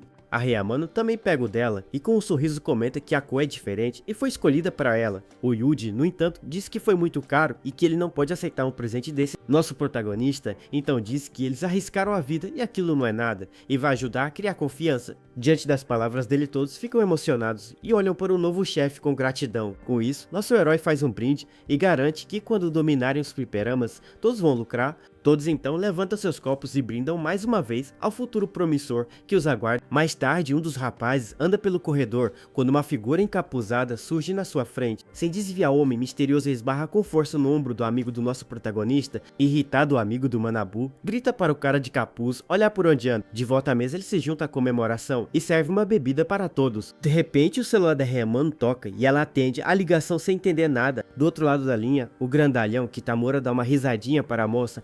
Ela então pergunta por que ele está ligando, se está bem na sua frente. Ele diz que só queria testar o celular novo e todos caem na gargalhada. Contudo, o rapaz do corredor percebe que seu celular novinho sumiu do bolso. Furioso, ele grita que foi aquele cara do banheiro que roubou seu aparelho. Sem pensar duas vezes, ele se levanta da mesa para ir atrás do ladrão. Nosso herói então diz para todos ficarem e beberem, pois ele vai checar o amigo. Na rua, o rapaz corre gritando para o ladrão parar enquanto nosso herói o segue. Mas, na correria, ele acaba tropeçando nos próprios pés de forma desajeitada. Com isso, o amigo do nosso protagonista leva um tombo feio no meio do asfalto. Nosso garoto o ajuda e ele pede para o amigo pegar o ladrão que está fugindo.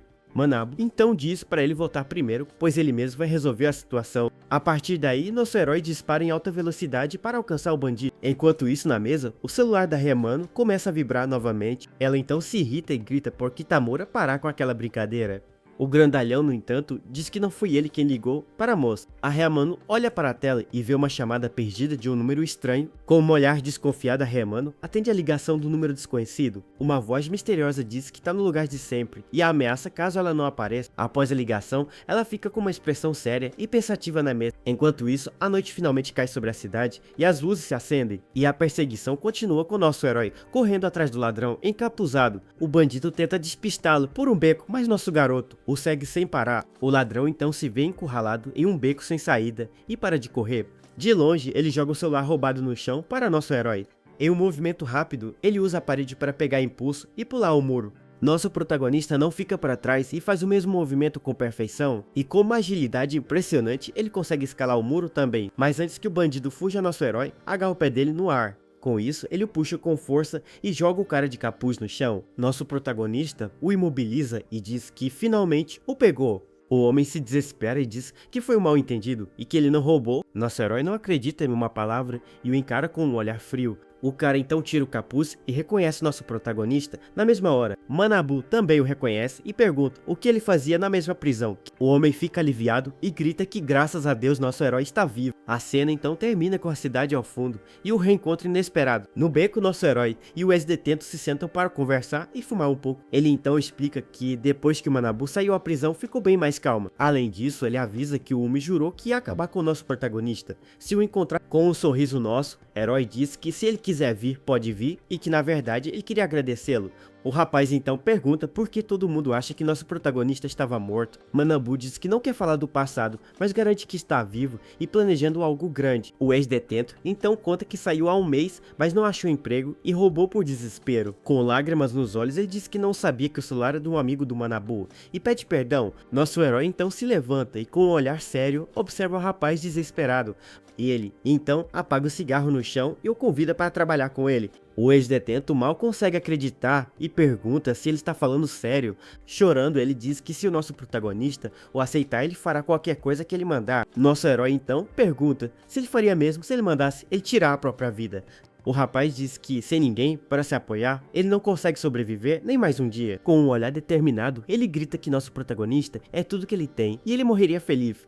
Manabu então diz que era brincadeira e o ajuda a se levantar para ir embora dali. De volta ao restaurante, os dois entram e encontram os outros ainda comendo. O amigo do nosso herói vê o ladrão e cerra os punhos com raiva na mesa. Ele então se levanta e grita que foi ele quem roubou seu celular e que vai acabar com ele. No entanto, nosso protagonista entra na frente e o impede de atacar o novo recruta. Nosso herói diz que foi um mal entendido e apresenta seu amigo da prisão Furuoi. Furuoi então devolve o celular e se desculpa dizendo que não sabia que era dele. O rapaz aceita as desculpas e diz que por ser amigo do Manabu, ele também é amigo dele. Nosso protagonista garante que Furuoi não vai mais passar fome e que vai protegê-lo. Emocionado, o novo recruta agradece e jura que vai segui-lo para o resto da vida. Depois disso, nosso herói pergunta onde a Mano foi parar. O Yuji acha que ela talvez tenha ido ao banheiro, já que não estava na mesa. No entanto, outro amigo conta que ela recebeu uma ligação e saiu pálida. Nesse momento, o celular do nosso protagonista começa a tocar sem parar. Com uma expressão séria, ele atende a chamada já esperando o pior. Nosso herói então diz que tem um mau pressentimento e que eles precisam ir. O Kitamura fica furioso e se pergunta se alguém está mexendo com a Rei.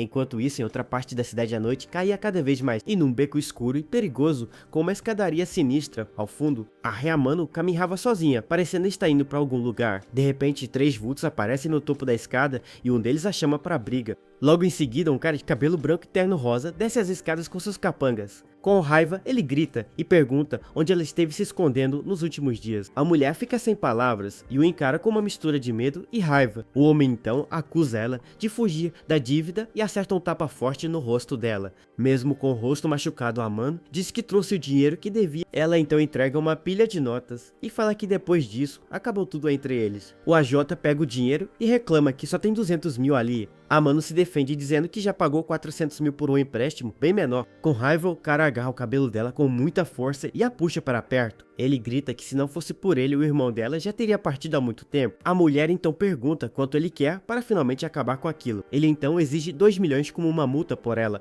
ou ter traído com outro. De repente, um cuspe acerta em cheio o rosto do agiota, que fica chocado.